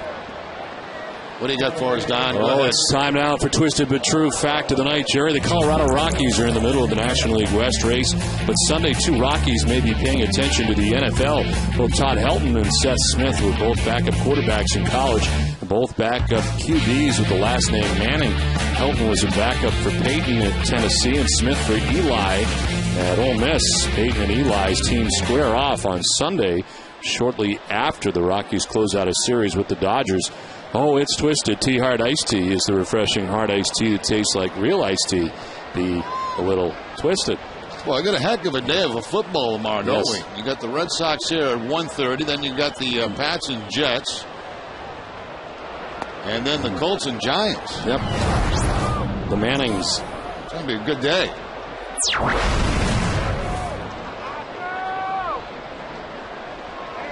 One out in the fifth. Marco Scudero about to see the 70th pitch from Ricky Romero.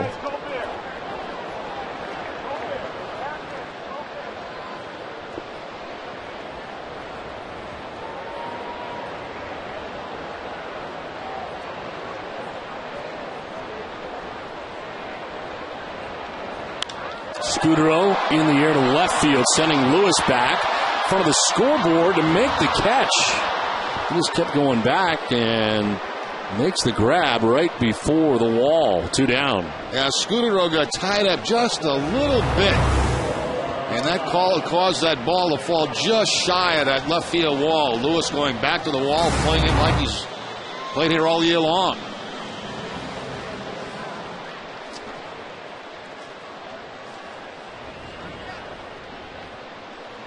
So two down in the fifth, and Darnell McDonald, the batter, 1 for 2. As he takes strike one.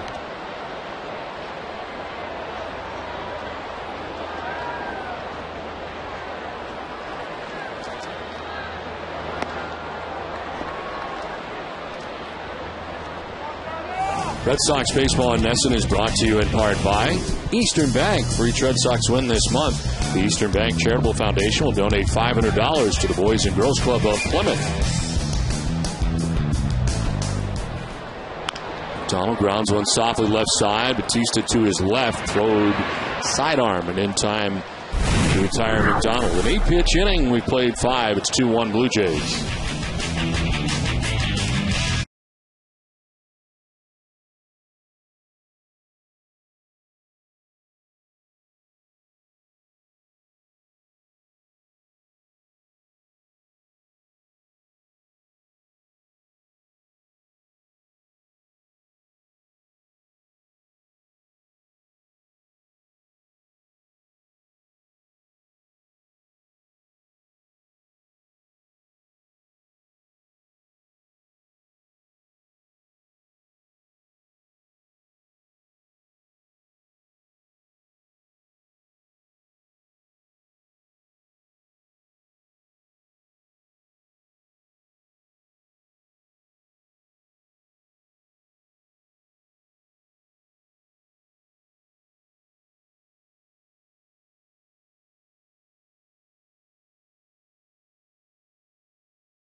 Before the Sox host the Orioles at Fenway. It's Red Sox Monster Monday presented by BMW at Peabody. Live at 5:30 from Yawkey Way. Here's Adam Lind to lead it off in the 6th inning. I want to make sure to tune in at 5:32 on Monday as Tom Karen and I will discuss the series. Right out of the chute, too. You're like really right in the front of the show. Right out of the gate. So, be home at 5:30, flip on Nesson, and don't miss Don, who is really the first guest that TC talks to. I wasn't part of the promo, but I thought I'd mention it, that I'll be on at 5:32 with TC, and look forward to that every Monday.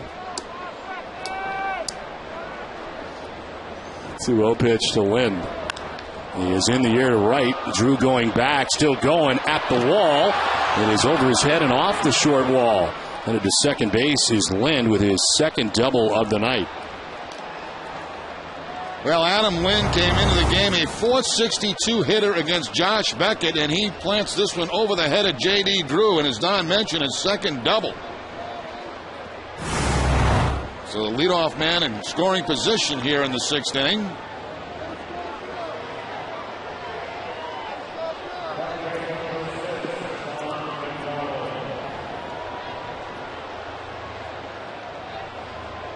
Pitching line is brought to you by Ace Ticket for Josh Beckett. 5+ innings, now 9 hits, only 2 runs. About to throw his 90th pitch of the night. And it's the 3rd straight inning. The Blue Jays have had the lead runner on, as it is strike 1 to John McDonald.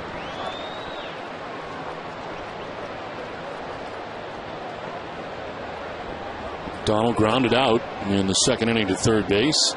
Reached on the infield hit in the 4th and got credit for an RBI. RBI that has the Jays on top here, 2-1.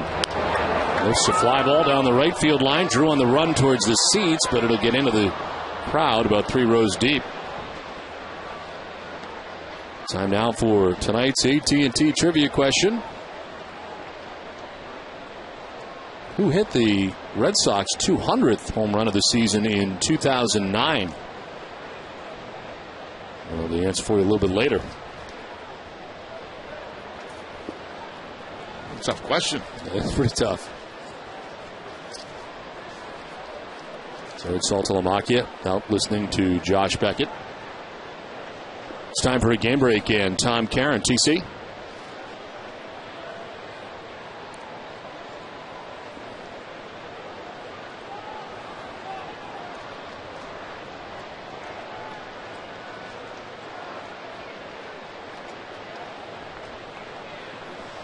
Hey, Tom, thanks very much. Back here at Fenway Park, it is 2-1 Toronto on top of Boston. Runner at second base, Beckett ready with a 0-2 pitch, and it is fouled off from the breaking ball.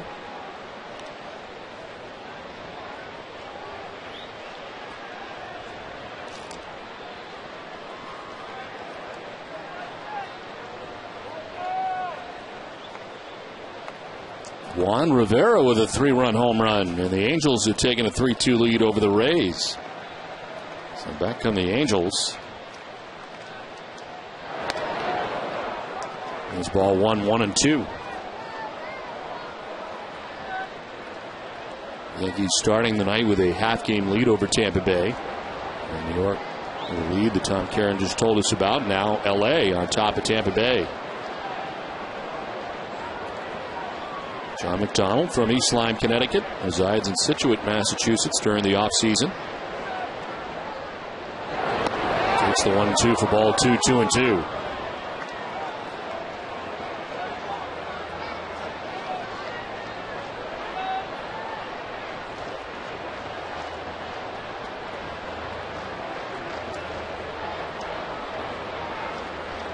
Adam Lind with a leadoff double to begin things here in the sixth inning at second base. Donald fouling it off and hanging tough here at 2-2.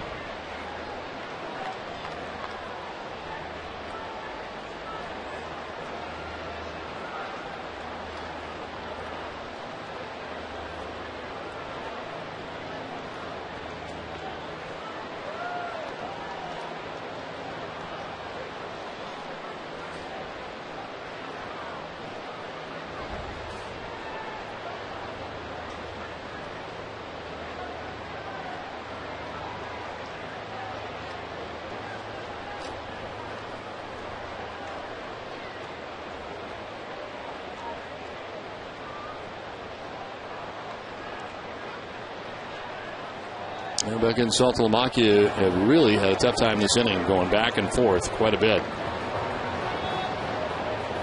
Again, this marks the first time that they have worked together, but more in this inning. There have been more meetings and now more action in the Red Sox pen. Rich Hill and Scott Atchison warming as Beckett's pitch count rising. 95 pitches is allowed a leadoff double here in the sixth inning. Brought it to a complete halt here at the moment.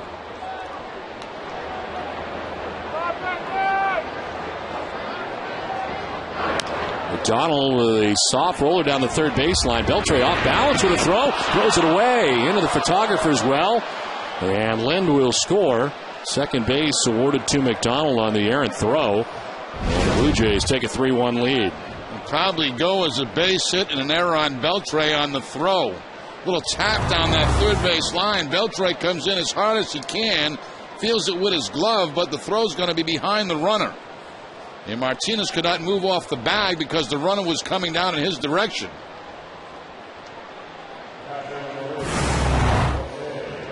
So it is a single and an error charge to Adrian Beltre on the throw. No RBI in the play, but the Toronto Blue Jays take a 3-1 lead. Here is Jose Molina. He was 0 for 2. He's grounded out to short and struck out. Drops the bunt down the first baseline. It is right on the line, and the throw will be just in time. But scoring coming all the way around from second is John McDonald. Electing to pick it up and throw to first base for the out. They do get Molina because it was clear it was going to stay right on that line. And McDonald just comes all the way around from second, and the Blue Jays take a 4-1 lead. Well, there's a case where somebody has to cover home plate. I mean, the ball was going down that line. Saltalamacchia was waiting for it to go foul. It did not go foul. He just barely gets you out of first base, but some heads-up base running. Nobody covering home. This is where Josh Beckett, I believe, is going to get back to home plate to cover it. This one down the first baseline foul. So it is ruled 2-3 on the putout, and an RBI has been given to Molina, with McDonald scoring from second base. Don't see that very often. No. A sacrifice RBI on a bunt. They didn't rule it a sacrifice, however. They just had a 2-3 out. So they didn't give him credit for the sacrifice. I think he's punting for a base hit as this one is lined out to first for the second out. Well, let me get this clear now, this Yes. scoring. No sacrifice. He was sacrificing, which was pretty clear. But they're saying that he wasn't sacrificing. He wasn't. He was punting for a base hit? Well, they're saying the putout was 2-3 and that there was an RBI granted on the play. Okay. So far, no sacrifice has been handed out. All I know is there was nobody at home plate and a run just comes walking across. Right. And it's 4-1. This is to first on a chop, and Victor's going to take it himself to end the inning. But 2 runs in the inning for the Blue Jays, who lead it 4-1.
It's a revolutionary waterborne stain that outperforms the best oil-based stains on the market. Find Arbor Coat at your local Benjamin Moore retailer. So Josh Beckett gives up 2 runs in the 6th inning, and it is a 4-1 Toronto Blue Jays lead. They surrendered 10 hits over the first 6 innings, and the Red Sox come to bat here in the last of the 6th inning. Victor Martinez facing Ricky Romero, ready with his 75th pitch. And misses for ball 1. Victor has grounded into a 6-4-3 double play and grounded out to short 0-4-2.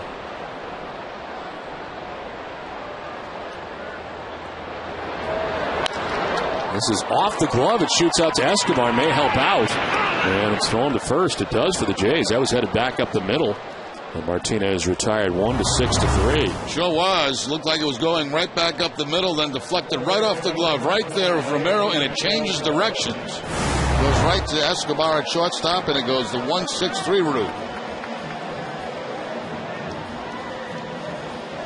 So 1 down, 5 in a row, retired by Romero. And then Adrian Beltre coming up. Doubled in the 2nd. Rounded out in the 3rd, a 1-for-2 night.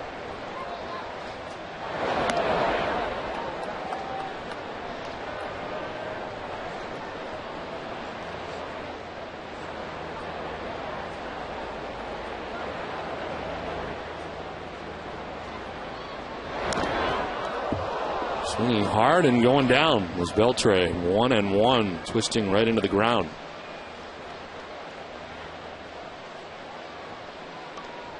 Beltre's had kind of a strange night. He fouled the ball off his ankle. He had that diving play at third base where he hurt his wrist, and that time the swing and just collapses to the ground. Pitching line brought to you by your Boston area Lexus dealers. Ricky Romero, 5 1/3, 4 hits and a run. He has walked 2 and struck out 4. And has a 4-1 lead as he operates here with 1 out in the 6th inning.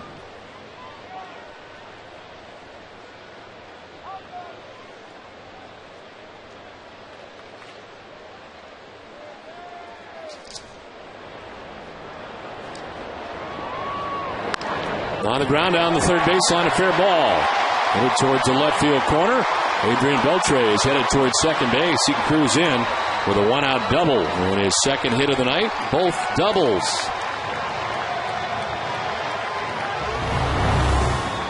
Now Beltre, who's just about impossible to take out of a game for an injury, stays in the ball game and rifles this one down past the dive of Batista at third base.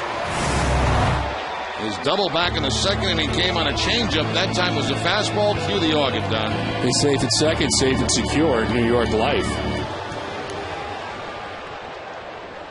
So 1 out, Beltre at second base, and David Ortiz coming up.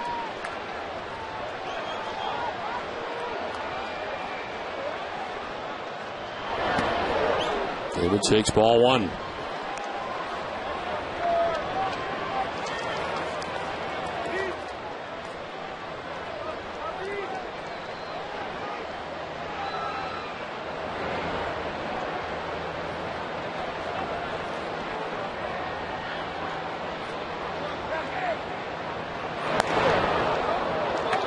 Aerial coverage provided by Goodyear. Fuel Max tires help you get there on less gas.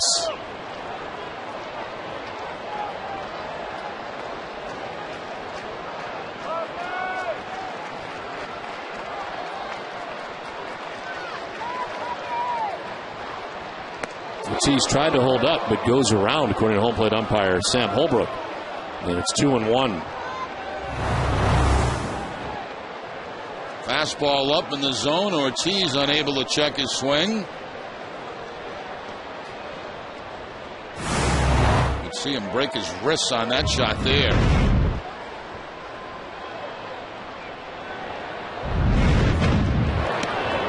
Breaking ball missing inside, 3-1. Second time that Romero has missed with that breaking ball in tight, 3-1. Adrian Beltre at second base with 1 out here in the 6th inning. Red Sox trailing by 3.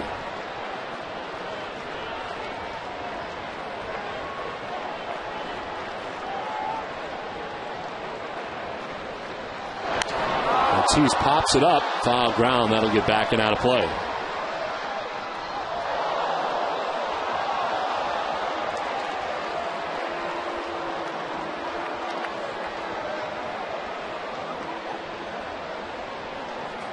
Jed Lowry waits on deck. Boston batting here in the bottom of the 6th inning. Red Sox lone run coming back in the 2nd inning. David Ortiz able to knock that in with a single, scoring Beltre from second in the 2nd. He's up with Beltre at second base again. And it's in the dirt. Ball 4. Ortiz down to first base. There's the 3rd walk given up by Romero of his outing.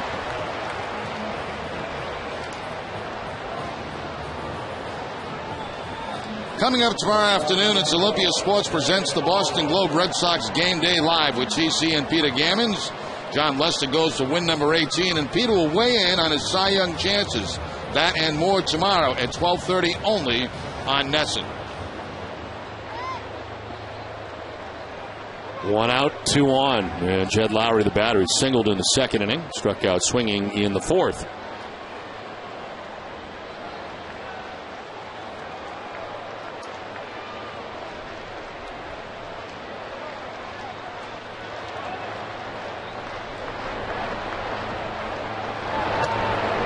Takes strike 1.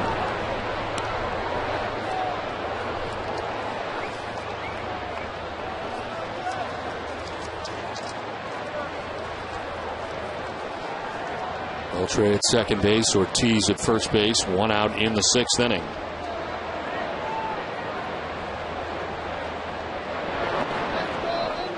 outside, 1-1.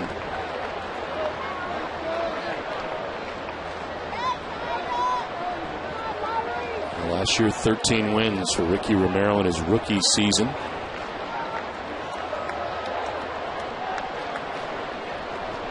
Made his major league debut last year, April the 9th, against the Tigers. This year, he's 12-9.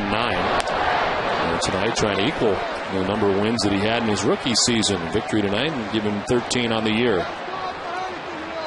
Seems right now to be leaving a few more pitches up in the zone than he has all night.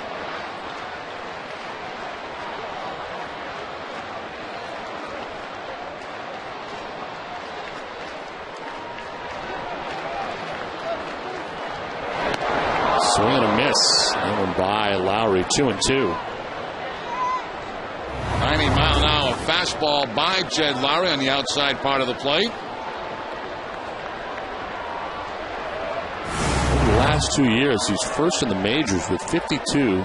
Opponent grounding into double plays. And that's what he's looking for right here in the 6th. As Lowry taps it foul, and it hangs it 2-2.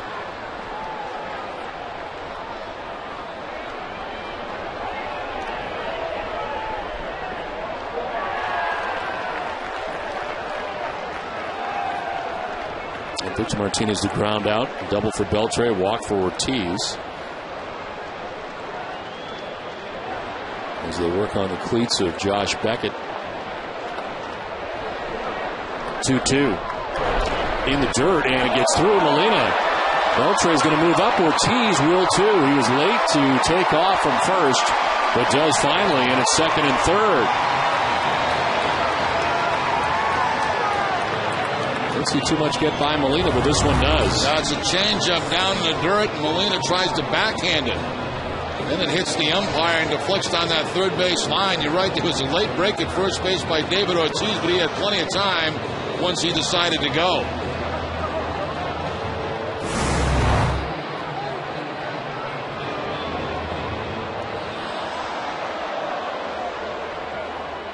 So now 2 in scoring position with 1 out. And a full count to Jed Lowry. Left-handed hitting J.D. Drew waiting on deck.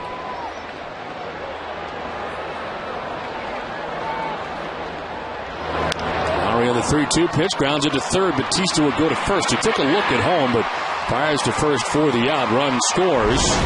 Lowry retired, but he gets an RBI as Beltre is in. And it's now 4-2 Toronto. And that was the wise decision by Batista at third base to get the shore out. If he comes home on this, it's going to be an awfully close play.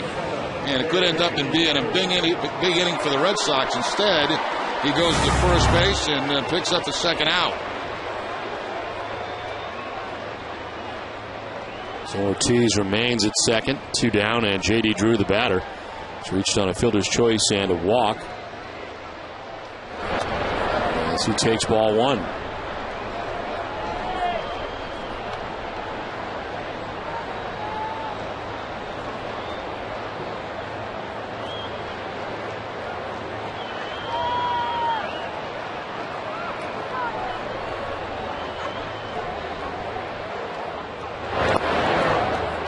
Two and 0.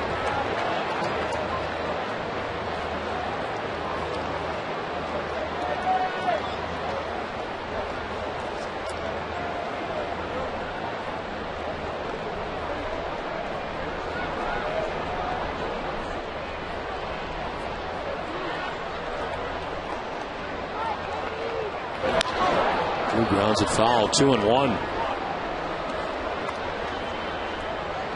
Covidien, a global healthcare products company, is a proud sponsor of the Red Sox Foundation, helping to address health needs in our communities. 2 outs here in the last half of the 6th inning. The Red Sox have grabbed a run. It is Toronto on top here, 4-2. J.D. Drew waiting on a 2-1 pitch. And it's on the outside corner, and Drew disagrees. 2-2. Like the cut fastball this time from Romero and a bit outside, and that's why you see J.D. Drew just shaking his head.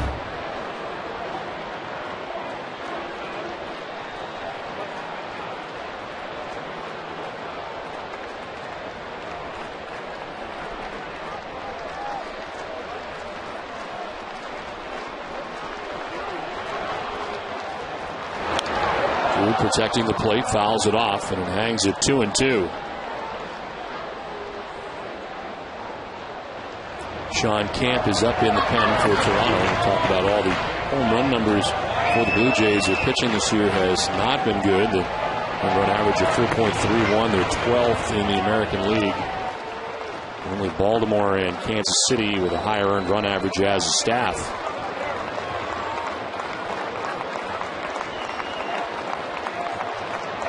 2-2 pitch to Drew.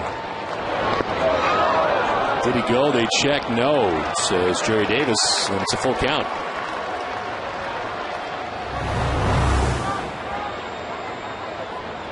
Not even close, really, that time to swinging.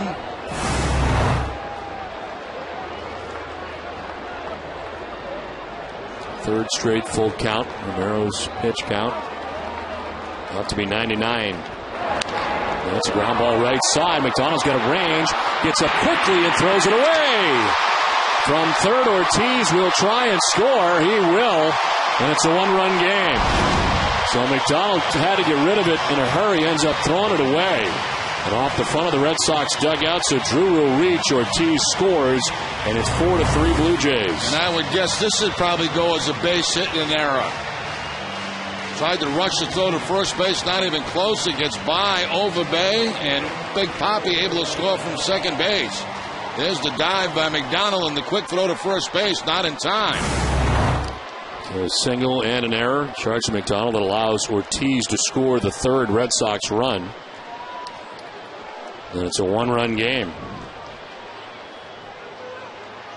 Now a quick toss to first, and Drew back to the bag.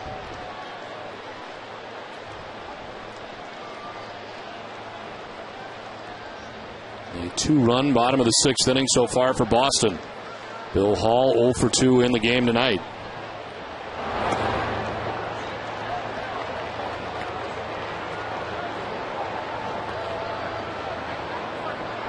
Hall a strikeout in the second, reached on a fielder's choice in the fourth inning.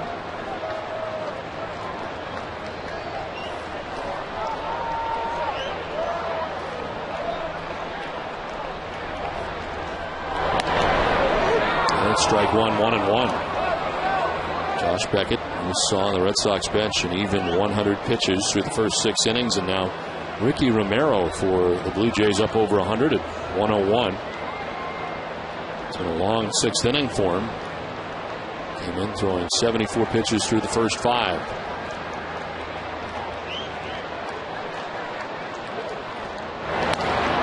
Strike 2, and it's 1-2. An 18-minute wait so far for Josh Beckett. Action in the pen.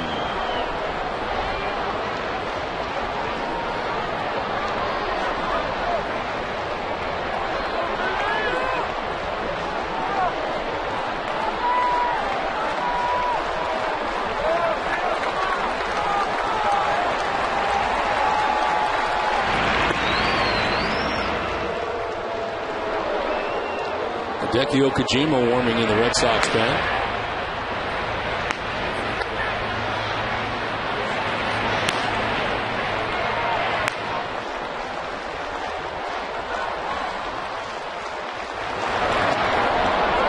Outside, and it's 2-2.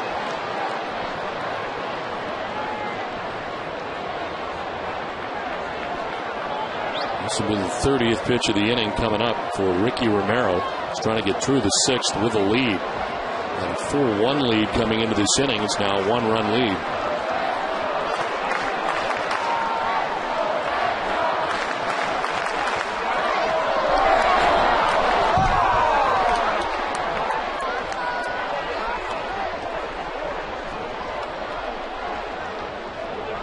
Romero had been very economical. He's thrown 40 pitches combined in the last 3 innings, but this has been a long one. He's not out of it yet.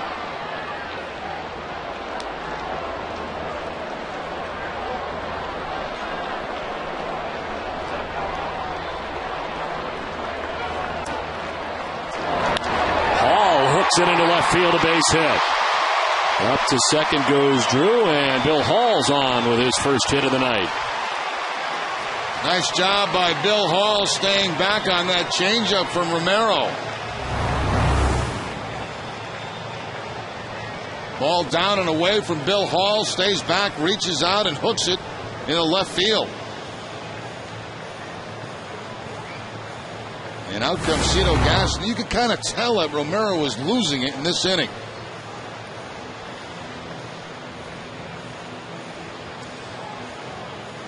So that's Sean Camp up in the pen during the inning.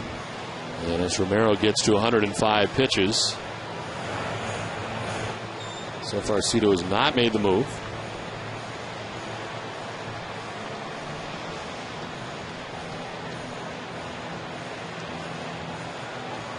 And we're going to stick with him. Jared Saltalamacchia coming up with runners at first and second and 2 down, 2 runs in. Saltalamacchia walked in the second inning, grounded out to third base in the fifth.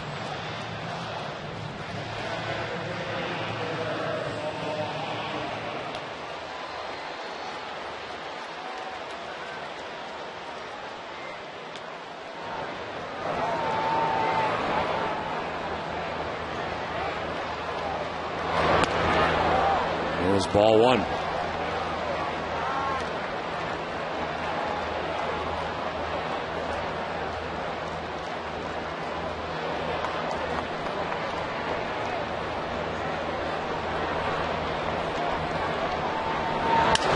Broken bat, pop up. McDonald's out to get it and to end the inning. But the Red Sox get 2 runs. We played 6. It's 4-3 Toronto.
And personalities all in one place at NESN.com/Twitter.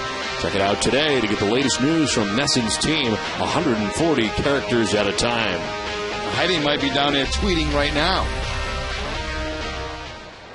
Top of the 7th inning, 4-3, the Blue Jays on top. Josh Beckett back on the mound. Yunel Escobar takes strike one.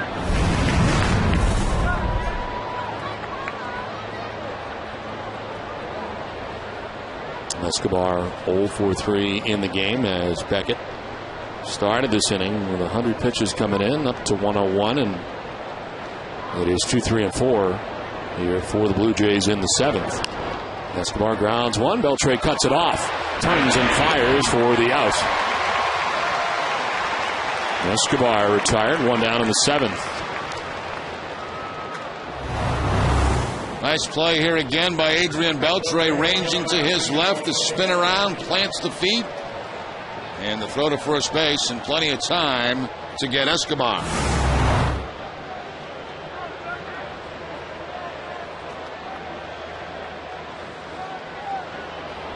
One out in the 7th inning. Jose Bautista, the batter. It's time now for the answer to tonight's AT&T trivia question. Who hit the 200th home run of the 09 season? The answer is sitting right there. Kevin Youkilis. He hit the 200th Red Sox home run on September 28th last year. And it was against Toronto. Scott Richmond. It was the 7th time in Red Sox history Boston hit 200 home runs in a season. The Red Sox enter the night with 195 home runs. They are second to the Toronto Blue Jays.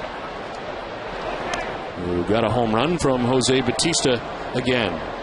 In the first inning, he homered last night, homers tonight, and is sitting on 49.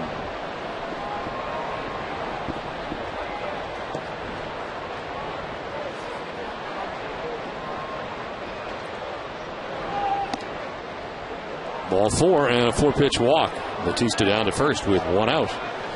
Let's check in with your Need to Know with Nesson Daily, presented by Sun Life Financial. Here's Cole Wright.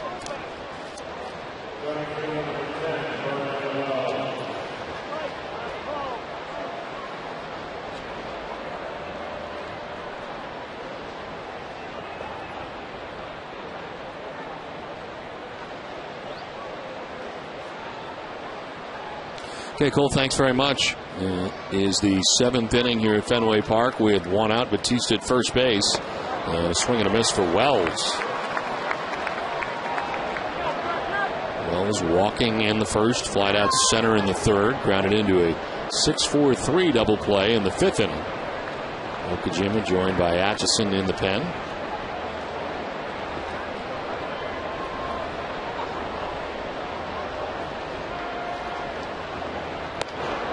Outside for ball 1.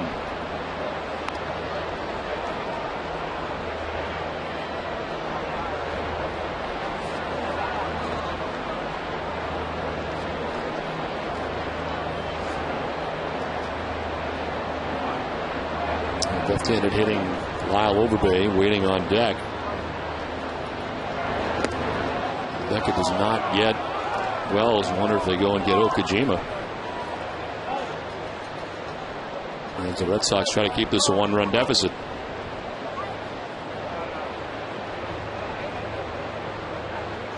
Overbay has 2 hits in the game tonight, 2 for 3, as Wells waits on a 2-1 from Beckett. And that is outside, 3-1. It's like Beckett wanted that when it was a changeup to the outside part of the plate. And just off the outside corner. See Beckett turning toward the Red Sox dugout.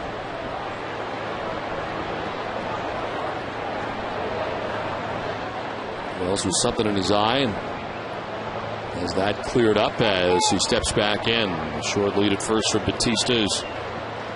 George Saltalamacchia with the sign for Beckett. A 3-1 pitch. There goes the runner at first. Wells lifts a fly ball to right field down the line. Over is Drew to make the catch, and he'll easily turn this one into a double play. That will end the inning. Bautista, who's off with a pitch, is doubled off, and it's 4-3 Blue Jays.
Donuts is the hometown favorite for coffee. Dunkin' Donuts would like to recognize the hometown favorite fan of the game, going above and beyond, just like Dunkin'. With 60 years of coffee greatness, Dunkin' Donuts is #1 for iced coffee.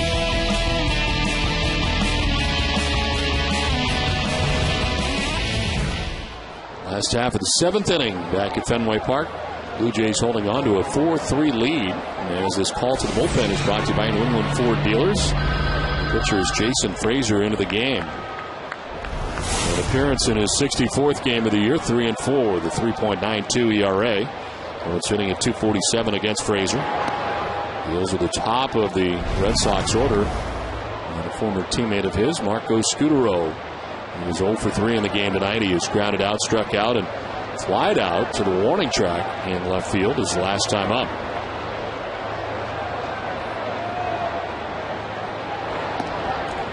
Quickly 2 strikes on Scutaro. Ricky Romero going the first 6 innings, a pitcher of record. Ran into trouble in the 6th inning and allowed a couple of runs. There was an error committed in the inning as well. Goes 6 innings, 7 hits, allows 3 runs, walks 3, and strikes out 4. Scutaro, right side and through into right field. Kind of reached out and punched it through the hole on the right side. And the leadoff single to start the bottom of the 7th inning. Yeah, no balls and 2 strikes, and Frazier puts one on the outside part of the plate, actually off the outside part of the plate, and Scutaro just punches it in that hole between first and second. We'll have a pinch hitter coming up here for Darnell McDonald. Ryan Kalish will bat for McDonald here in the 7th inning. 242, 4 homers, 22 runs batted in for Kalish.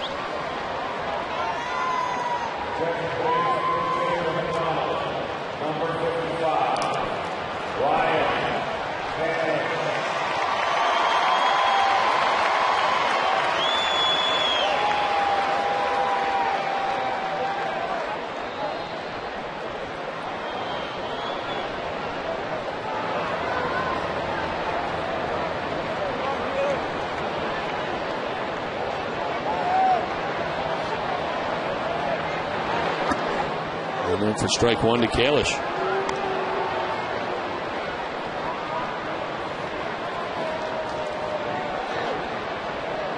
As a pinch hitter, 2 for 3 with a couple of RBIs.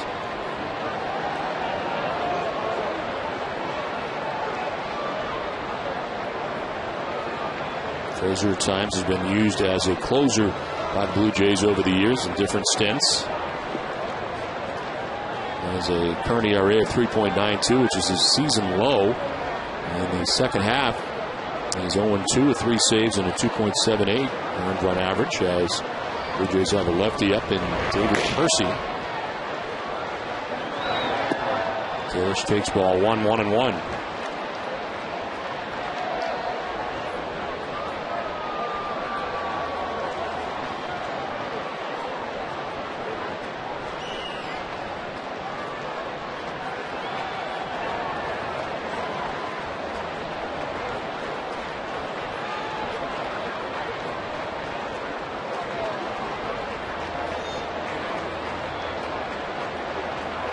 Scutaro started and stopped as Kalish takes a ball inside, 2-1.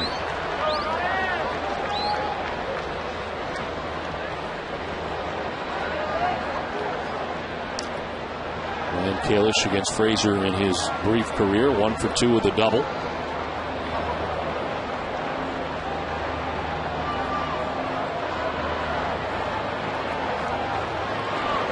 Swing and a miss, and it's 2-2.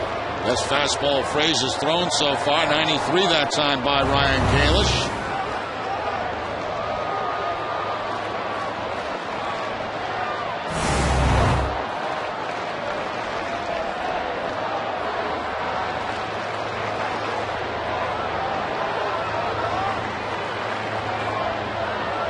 Two balls, 2 strikes. Scutaro at first. Red Sox trail by a run. Kalish foul tipped into the catcher's mitt for strike 3. First out of the 7th. Kalish unable to move the runner along. Now Kalish trying to hold up his swing on that pitch that was up and away, but it tips off the bat.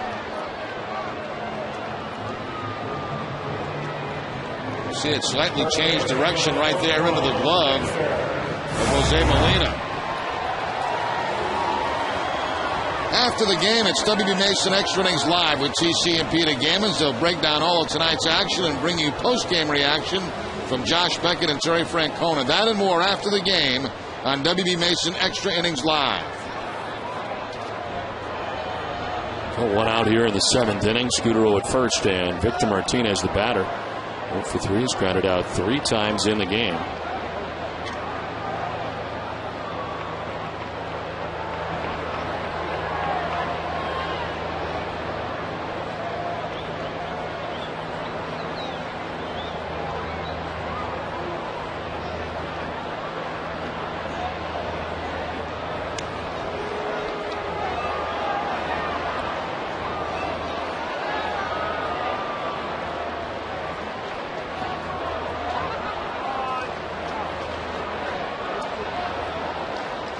Good numbers for Martinez against Frazier.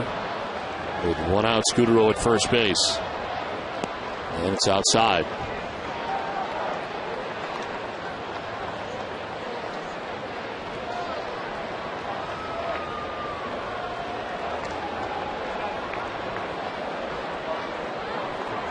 Scudero with a single to right field to begin this 7th inning.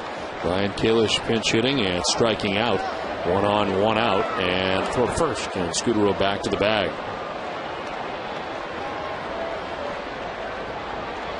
Dunkin' Donuts is in its 11th year of hosting local youth groups and charitable organizations in the Dunkin' Dugout. Special seating section at Fenway Park. Thousands of children have had the chance to catch your Red Sox home game thanks to Dunkin' Donuts. Had a good time out there. And Victor Martinez tries to send one out in their direction, but it'll stay in the yard.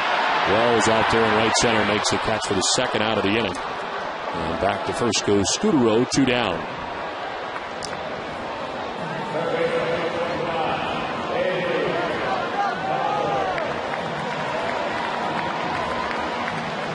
So Frazier has 2 outs in the 7th inning after leadoff single by Scudero. And here comes Adrian Beltre. He's had another good night. 2 hits in the game, both doubles. He has scored 2 runs. He's also grounded out, so a 2 for 3 night for Beltre.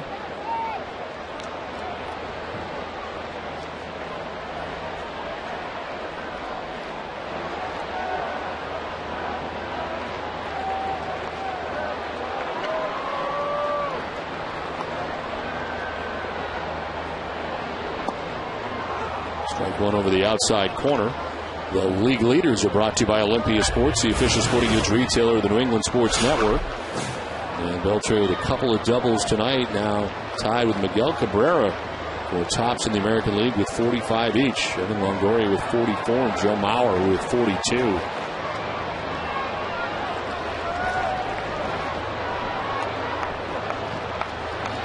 For 1 pitch.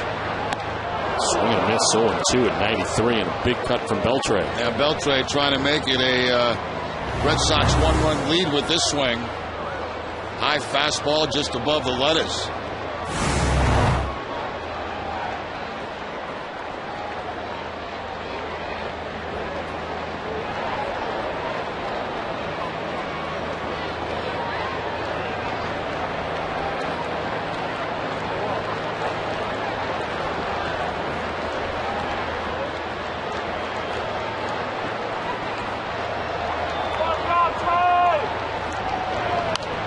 Beltre pops it up foul. That'll get back and out of play.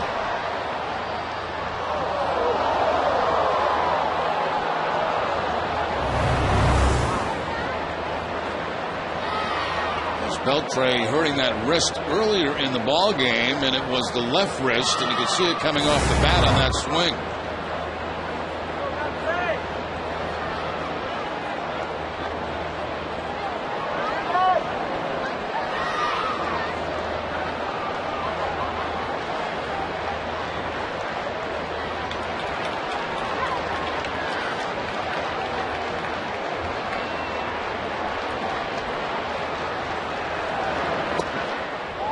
Ball 1-1-2.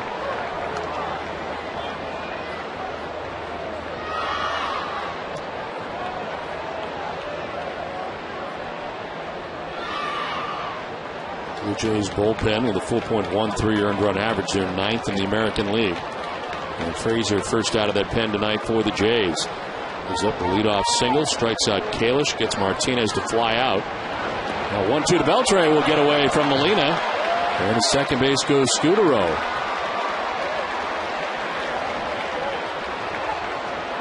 Well, a potential tying run now in scoring position. The slider that gets away from Molina. And into second base goes Scudero. So now Beltre has a chance to tie the ball game up with a base hit. Interesting night for Adrian Beltre is, first of all, earlier in the ball game, fouling a ball off his foot. That caused some pain. Then the dive and that left wrist rolling over on him. And then spinning himself into the ground on a swing. He's been all over the place tonight. 2 doubles mixed in during the game for Beltre. Scored 2 runs and now a chance to tie the game. Runner in scoring position with 2 outs in the 7th inning. Count of 2-2.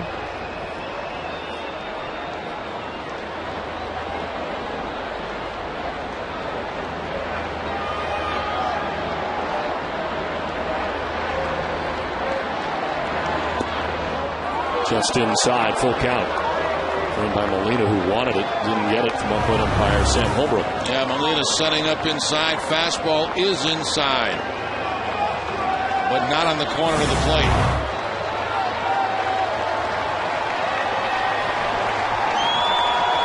Seventh pitch of the at-bat with 3-2 to Beltre.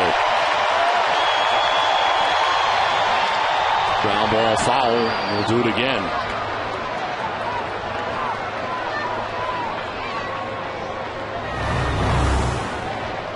Beltre fouling off a breaking ball that time to give himself another chance.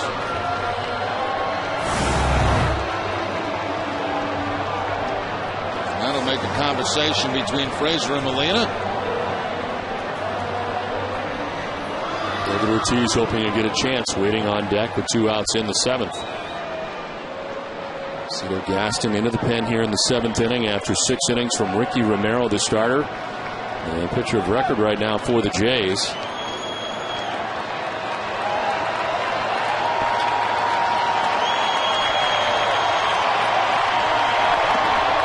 Ball 4. Beltre works the walk down to first base. 4th walk given up by Jays pitching. The first by Frazier. And 2 on with 2 outs here in the 7th. David Ortiz making his way to the batter's box, but now Molina headed out, and so is Cito Gaston. David Percy warming in the pen, the left-hander.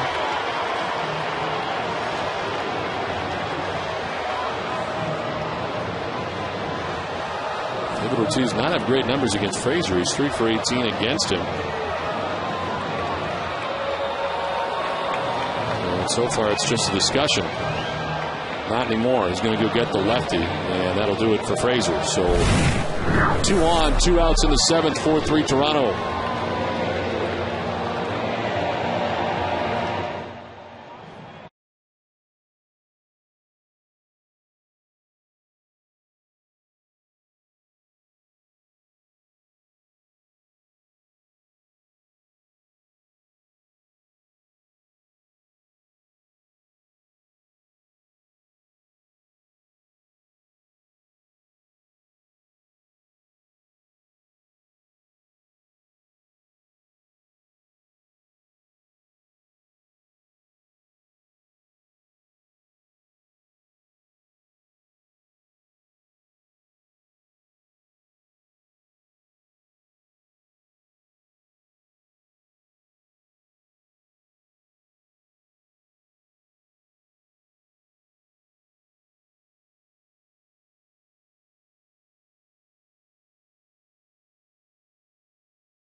it again after a home run last night. He hits his 49th of the year in the first inning with 2 outs off Josh Beckett. It was a 4-1 lead at one point for the Blue Jays. Back come the Red Sox. An infield hit for J.D. Drew and a throwing error for John McDonald. Will lead to the Red Sox third run with David Ortiz scoring and bringing the Red Sox within a run. Here we are in the bottom of the 7th inning with runners at first and second and 2 down and a new pitcher for the Blue Jays. David Percy into the game, his 30th appearance. Left-hander 0-1 with a 3.82 earned run average. Owens sitting at 205 against him. This has been a strange ball game, hasn't it? There's been a lot of weird scoring in this game. And a ways to go. And a chance here for David Ortiz. With 2 on and 2 outs. Cito Gaston making the change. 1 for 5 is David Ortiz against this particular left-hander.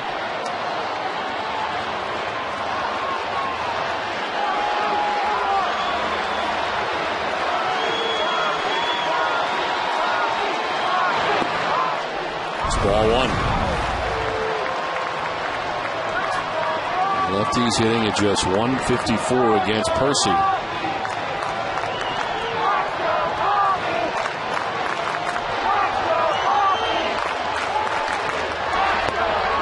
As he misses with ball 2.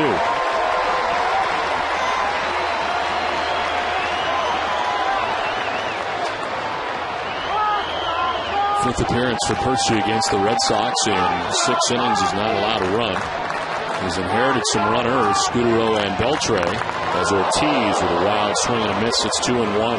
Didn't quite get the pitch he wanted there. He wanted a fastball inside. Instead, the ball was away from Big Bobby in the swing and miss.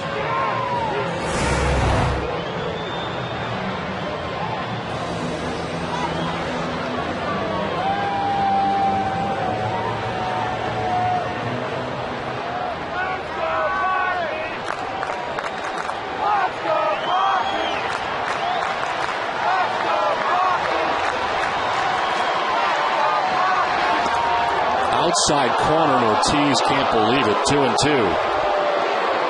Well, Percy continues to work away from David Ortiz. Everything in this at bat away from him.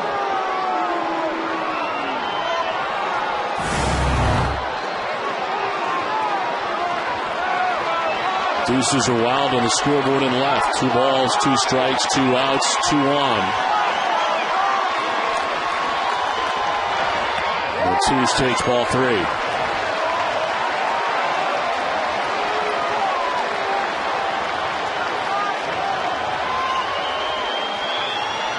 Well, the runners will get a start. And Scudero at second, Beltre at first.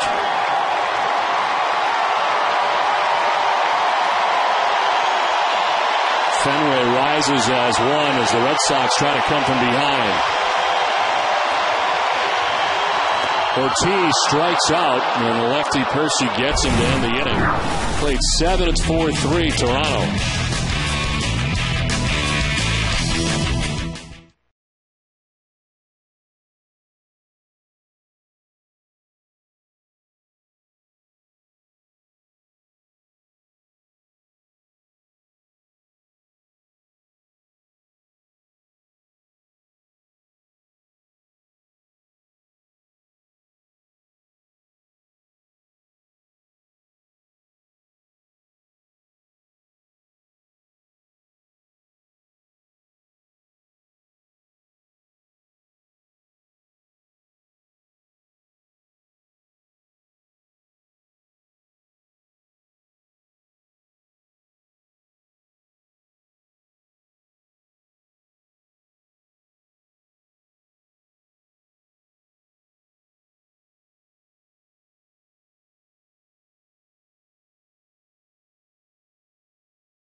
showrooms. Frank Webb's Bath Centers for friendly experience guidance. Find your showroom at frankwebb.com.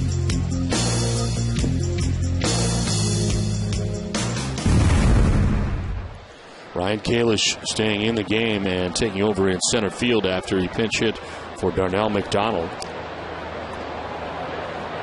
Lyle Overbay leads it off here in the 8th inning. First pitch strike from the Red Sox pitcher Hideki Okajima. His 50th appearance overall this season, 4-3 with a 4.89 earned run average. And sitting at 337 against Okajima. Overbay, Lind, and McDonald are expected in the inning. Overbay, hot shot picked nicely at third by Beltre. The throw is good, and there's out number 1.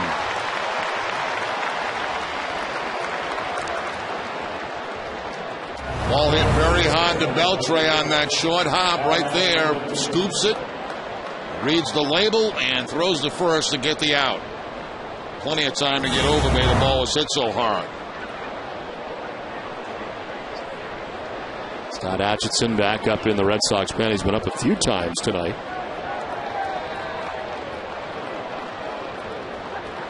One out for Adam Lind. Has a pair of doubles and has grounded out.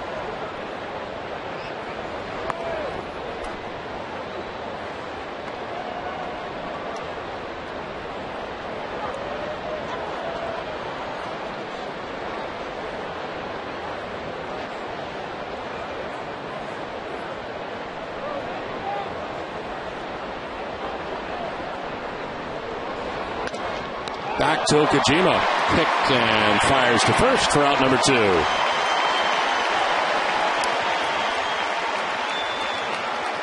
Nice easy hop for Okajima. That high hop.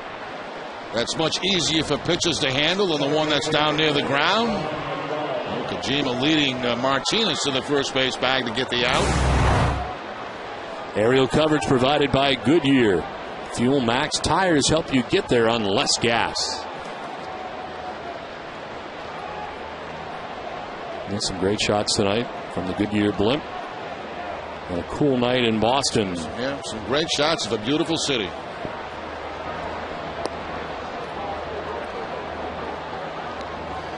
In 7 innings since coming off the disabled list for Hideki Okajima, he has not surrendered a run. He has 2 outs here in the 8th inning.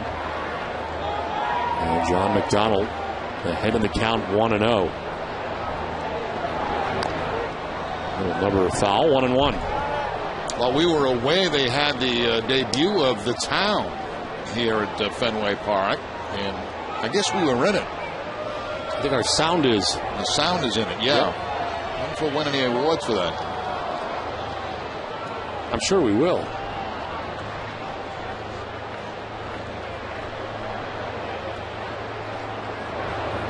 1-1 is in there for strike 2, and it's 1-2. What do they call that? Soundography? Or? That's a good question. I don't know what category that would fall under. I have no idea. Background sound. Audio design, as Russ says. That'll be our first audio design award. This is on the ground left side. Beltre to his left, sidearm toss. In time, 1-2-3-8 for Okajima on 8 pitches. 4-3 Blue Jays.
by Foxwoods.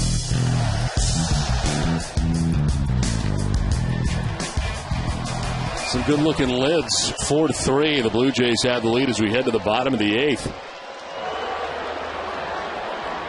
They're light, they're fluffy, they won't weigh you down. They work. Jed Lowry to get it started in the bottom of the 8th inning against the lefty David Percy, who came on to get a big strikeout. And David Ortiz to end the 7th inning.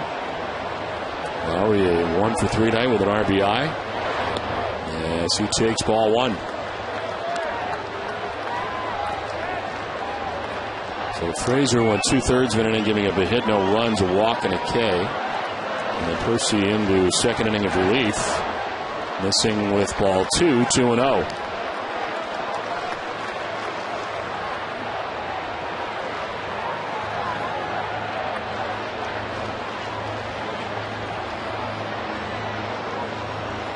Lowry lines it into left field for a base hit.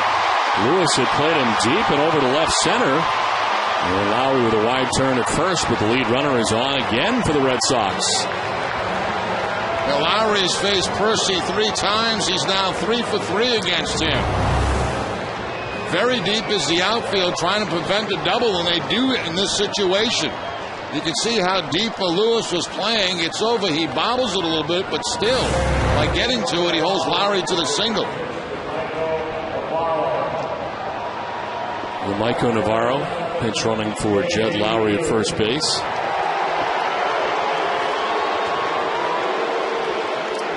J.D. Drew standing in. He's been on base 3 times in the game tonight. Fouls it off, out of play. J.D.'s return to the Red Sox lineup after jamming that ankle a little bit in Oakland on the last road trip. Switch on a fielder's choice, walked, and an infield hit.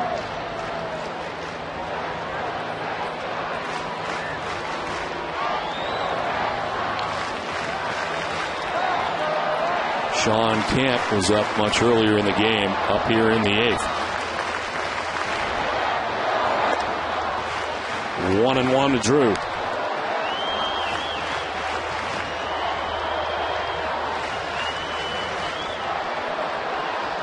Red Sox have Bard and Papelbon warming. Okajima with a quick 1-2-3 8th inning.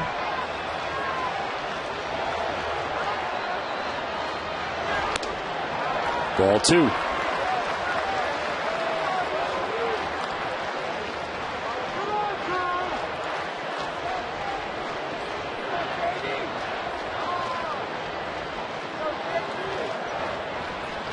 On deck is Bill Hall. Nobody out in the 8th. Navarro at first base. Drew pops it up in the infield. Bautista gives way to Escobar, who makes the catch for the first out of the 8th. After the game tonight, it's Granite City Electric Red Sox final with TC and Peter Gammons. They'll bring you the updates from around the league as the playoff push continues. Catch it after the game only on NESN.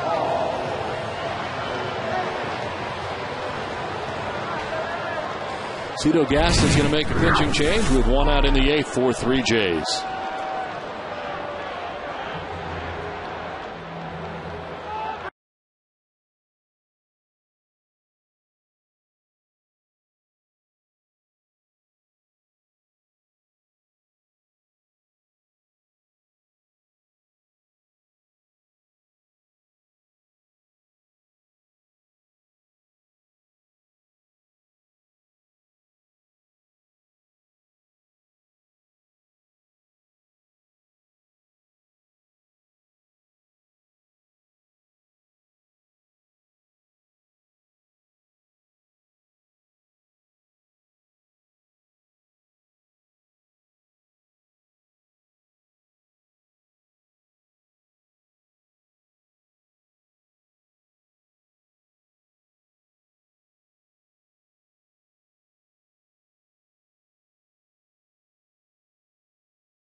Insurance is not just how you're covered, it's how you're treated. And the matchup of Percy against Ortiz, one common thread you're going to see here, everything away from David Ortiz.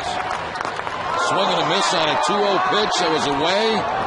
Another pitch away, tries a slider that's not close, but then back to the fastball for the strikeout. Everything away from Ortiz in that at bat. So Percy comes out of the game after getting J.D. Drew another lefty for the first out here in the 8th. A runner at first base, Navarro, pinch hitter, and Daniel Nava, who bats here for Bill Hall, with 1 out in the inning. And it's strike 1 from Sean Camp. Camp has allowed 4 earned runs in his last 6 innings. 64th appearance, 4-3 his record, at 2.94 ERA. Worked in last night's game when an inning gave up a hit. Left-handed batters are hitting at 305 against him as he checks on Navarro at first base. His pinch running. Nava's faced him once and has a double.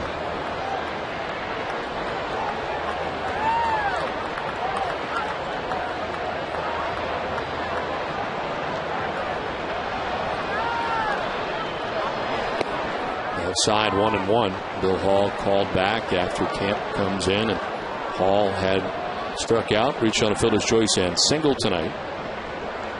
Kevin Gregg, the closer for the Blue Jays, up in the pen.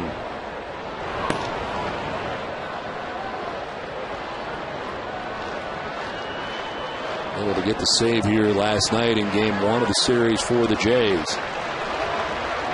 A 1-1 to Nava. Ball 2, 2-1.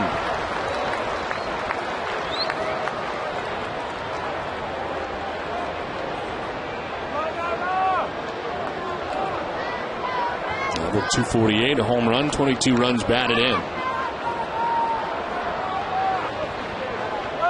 It's been a steady line of pinch hitters over the last couple of weeks for Terry Francona.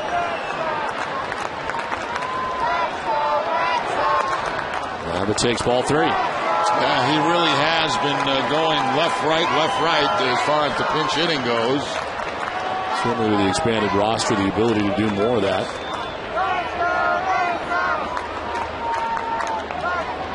Carlos Pena off Fernando Rodney, the closer for Los Angeles, a single driving the tying run that has sent that game to extra frames. And the Yankees have upped their lead tonight to 11-3 over Baltimore. Runner goes. Nava, it's a fly ball to left. Lewis coming in. Makes the catch for the second out of the inning. And Navarro back to first. Time out for a look at the road ahead, brought to you by Safeco Insurance. Tomorrow, John Lester gets the ball for the Red Sox. Lester has been king of the K of late. His last starts, he has punched out 12 Seattle Mariners. 4th straight game with 10 or more strikeouts. The 4 straight games with 10-plus Ks, the longest streak ever by a Red Sox left-hander. And Lester will be matched up against Sean Markham, a 12-game winner, who goes for the Toronto Blue Jays tomorrow in the finale of this 3-game series.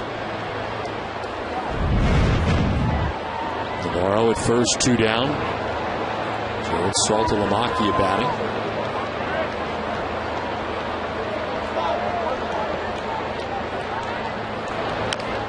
Little number that goes foul. He has walked, grounded out to third base, and popped out to second base. First time that he's faced Sean Camp.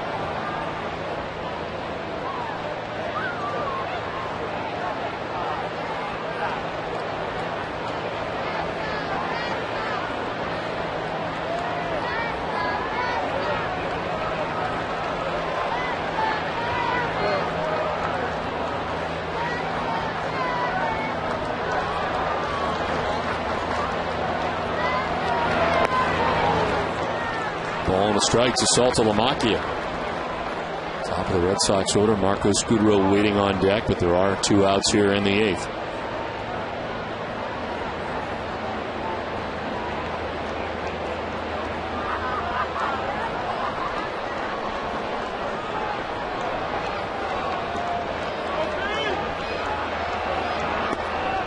Strike this time over the outside corner of Saltalamacchia, looking back at Sam Holbrook. Yeah, he thought that ball was away, the sinking fastball.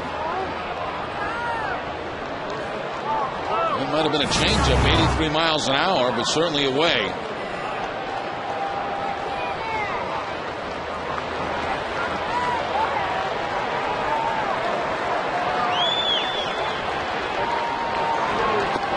Strike 3 call. Saltalamacchia is gone, and so are the Red Sox in the 8th, trailing the Blue Jays 4-3.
Eastern Bank awarded highest customer satisfaction in retail banking in the New England region by J.D. Power and Associates. 9th inning, 4-3. Toronto on top, and first pitch happening is Jose Molina with a big cut down 0-1. Hideki Okajima had an 8-pitch, 1-2-3 8th inning. 3 groundouts. He may have hurt himself in that last cut.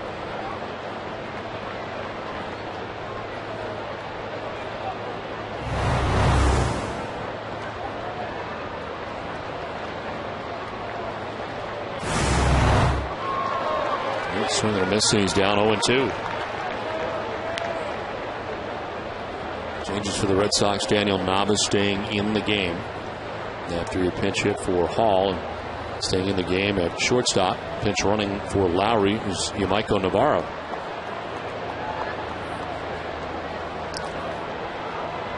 Oh, 2 pitch to Jose Molina. Back to Okajima. On to first for the out. First out of the 9th. 4 in a row retired by Okajima. Okajima's made this look pretty easy since he's been in this ball game. A 1-2-3 8th inning. Gets a little tap back to the mound by Molina.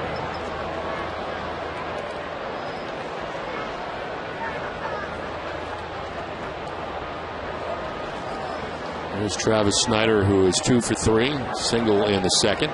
Single in the 4th. Lined out to first base in the 6th inning. They've gone final in Camden Yards in Baltimore. The Yankees win 11-3, and CC Sabathia first to 20 wins. First time in his career that he has won 20 games.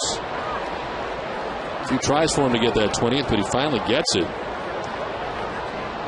Lester and Price second in the American League, along with Pavano with 17 wins. Popped up, Saltalamacchia won't get there. Makes a valiant effort. And drops down in foul ground.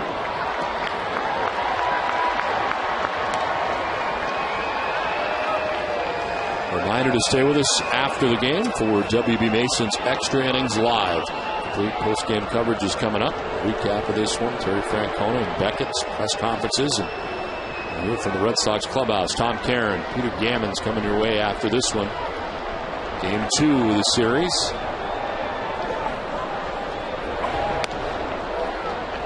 Ball 1-1-2.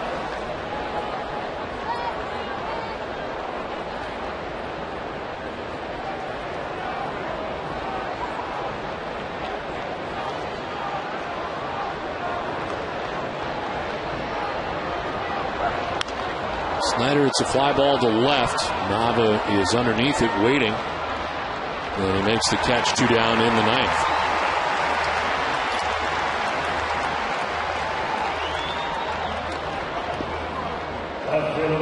Aerial coverage provided by Goodyear.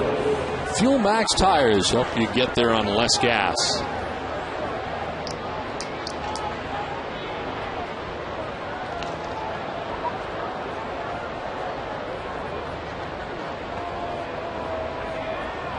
Two down in the 9th. 5 in a row retired by Okajima. Fred Lewis 0 for 4 in the game tonight. And there for strike 1.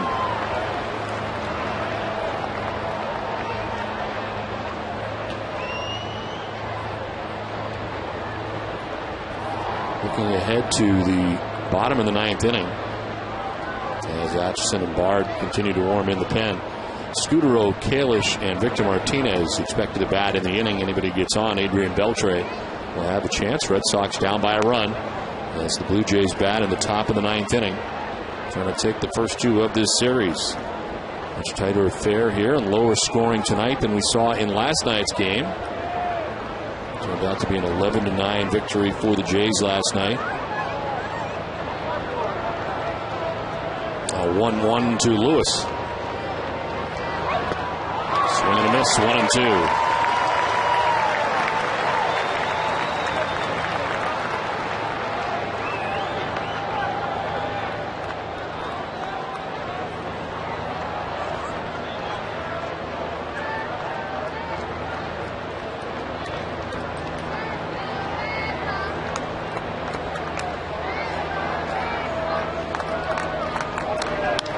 Lewis lifts it in the air to center field. Ryan Kalish in center. Puts it away. And an impressive 2-inning effort for Okajima. Retires all 6 batters. 4-3 Blue Jays to the bottom of the 9th.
Your New England Toyota dealers.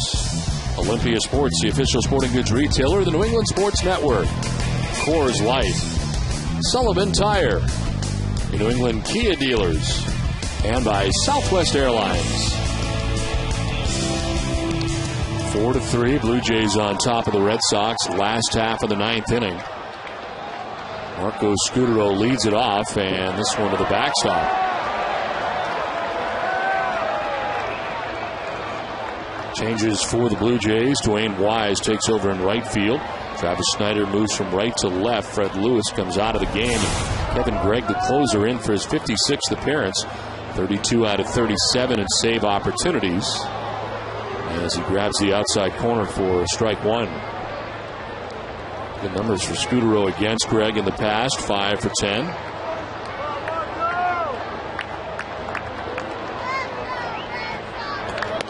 .32 saves for Kevin Gregg, who got the save last night in Game 1 of this series.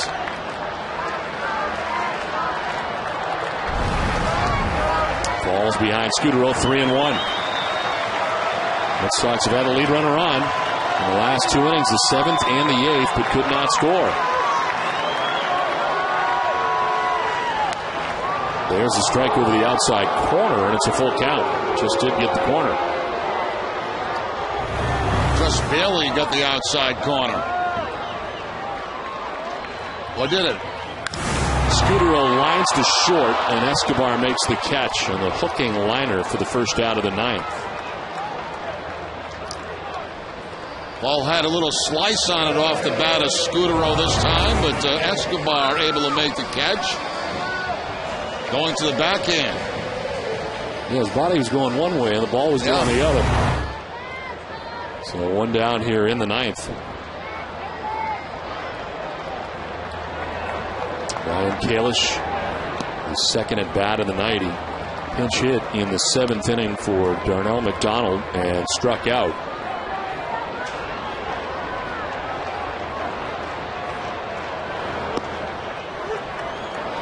Don't forget, after the game, stay with us for Granite City Electric's Red Sox final. It's coming up from our NESN HD Television Center. Tom Caron, Peter Gammons. So 1-1 misses for ball 2, 2-1.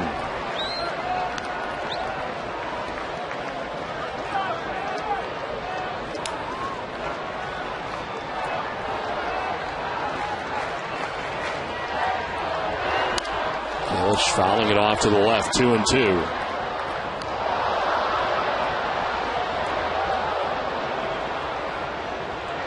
On deck, Victor Martinez with 2 home runs last night, but has been held hitless tonight.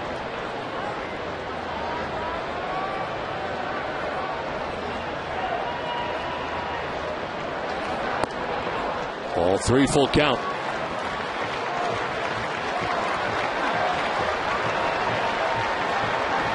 Kevin Gregg, who had 23 saves last year for the Cubs. First year with the Toronto Blue Jays as their closer. Kalish fouls it off. He's equaled his career high in saves. I mentioned he has 32 coming into tonight. He had 32 in his first year in that capacity with the Marlins back in 07.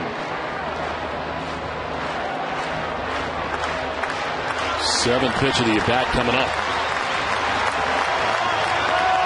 And Kalish sends it down the right field line and foul. Line shot to the right of the pole and short of it.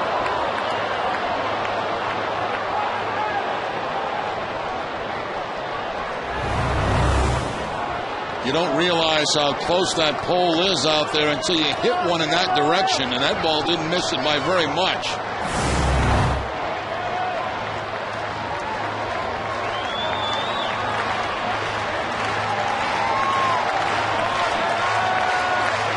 Three-two pitch. Kalish pops it up foul, backing out of play.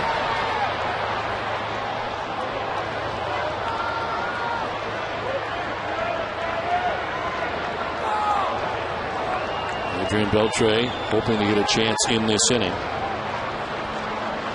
Scutaro is lined out. Kalish in the midst of a lengthy bat.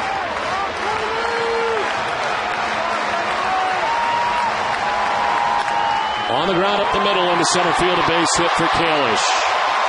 What a battle that was, and he's aboard with a one-out single. Yeah, good tough at bat by Ryan Kalish. He fouled off a bunch of pitches, took a lot of pitches, and finally gets the base hit up the middle on the fastball. 9-pitch at bat that time, and Ryan Kalish comes up victorious with the base hit. Well, Victor Martinez coming up.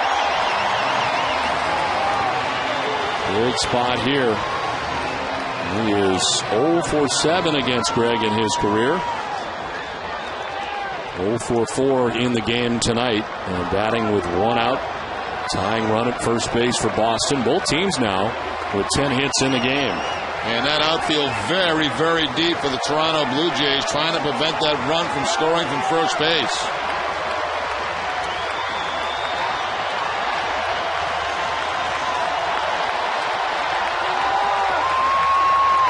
In the dirt, Molina's throw to first, and Kalish will be out. Molina, who will throw to any base at any time, saw Kalish's secondary lead, and he fires down to first and picks him off. Well, you can't get picked off in that situation, but how about this play by Molina? Bounces up, throws off balance, and gets Kalish at first base.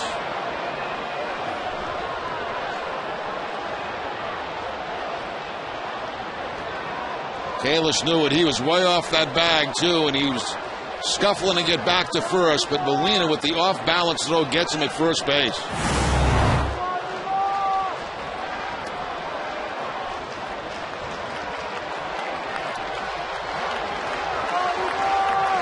So now 2 down, the base is empty, and a 1-0. Martinez takes strike one. Pretty deflating moment for the Red Sox, as Ryan Kalish picked off first base for the second out of the ninth.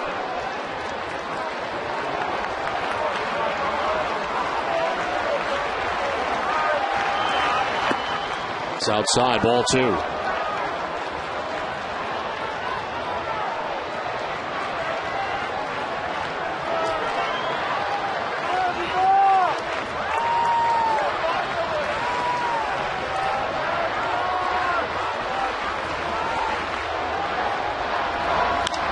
Martinez hits a fly ball out towards left center field. Pretty deep, back towards the wall. At the wall, it is off the wall and into center. Martinez is headed towards third. Over is wise to get it back in, and the tying run is 90 feet away. Glancing off the wall in left center field and by Snyder and Wells. And standing at third base is Victor Martinez with 2 outs in the ninth. Well, you had 2 outfielders playing very, very deep. We mentioned that earlier, trying to prevent doubles. And they both go back to the wall, and they both make an effort on it. But neither can come up with it. There goes Vernon Wells into the lead. There goes Steiner. It's over both of their heads. And by the time they track it down, Victor's standing at third base. How big is that pickoff right now? Adrian Beltre stands in and takes ball 1. So Beltre does get a chance. And he is 6 for 17 in his career with a home run against Greg.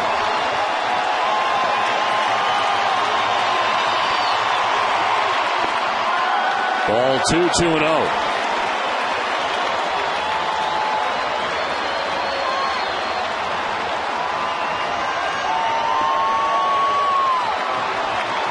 Tying run 90 feet away, 2 down. Beltre takes strike 1, and it's 2-1.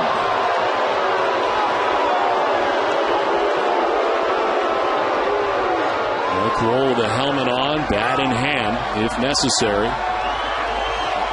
And Miguel Ortiz waiting on deck.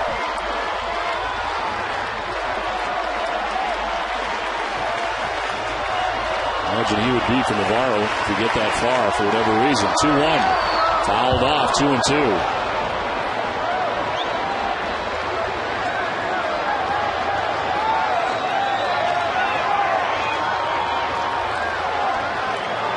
Headed out.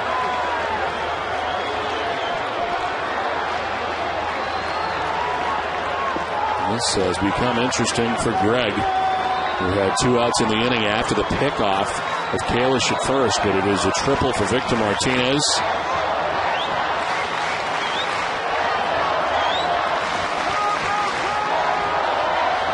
Adrian Beltre with 6 career walk-off home runs. 28 home runs on the season. 2-2 pitch. Beltre fouls it off to the right, not a play.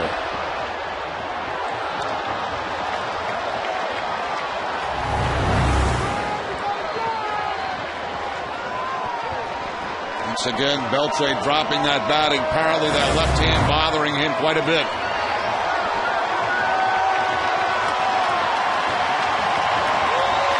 Two pitch. On the ground, chopped to short. Escobar's got it, throw to first. Game over. And Kevin Gregg, for the second straight night, has come in and saved the game. As the Red Sox lose a tough one tonight to the Toronto Blue Jays, 4-3. And what a huge play that turned out to be. The pickoff at first base by Molina.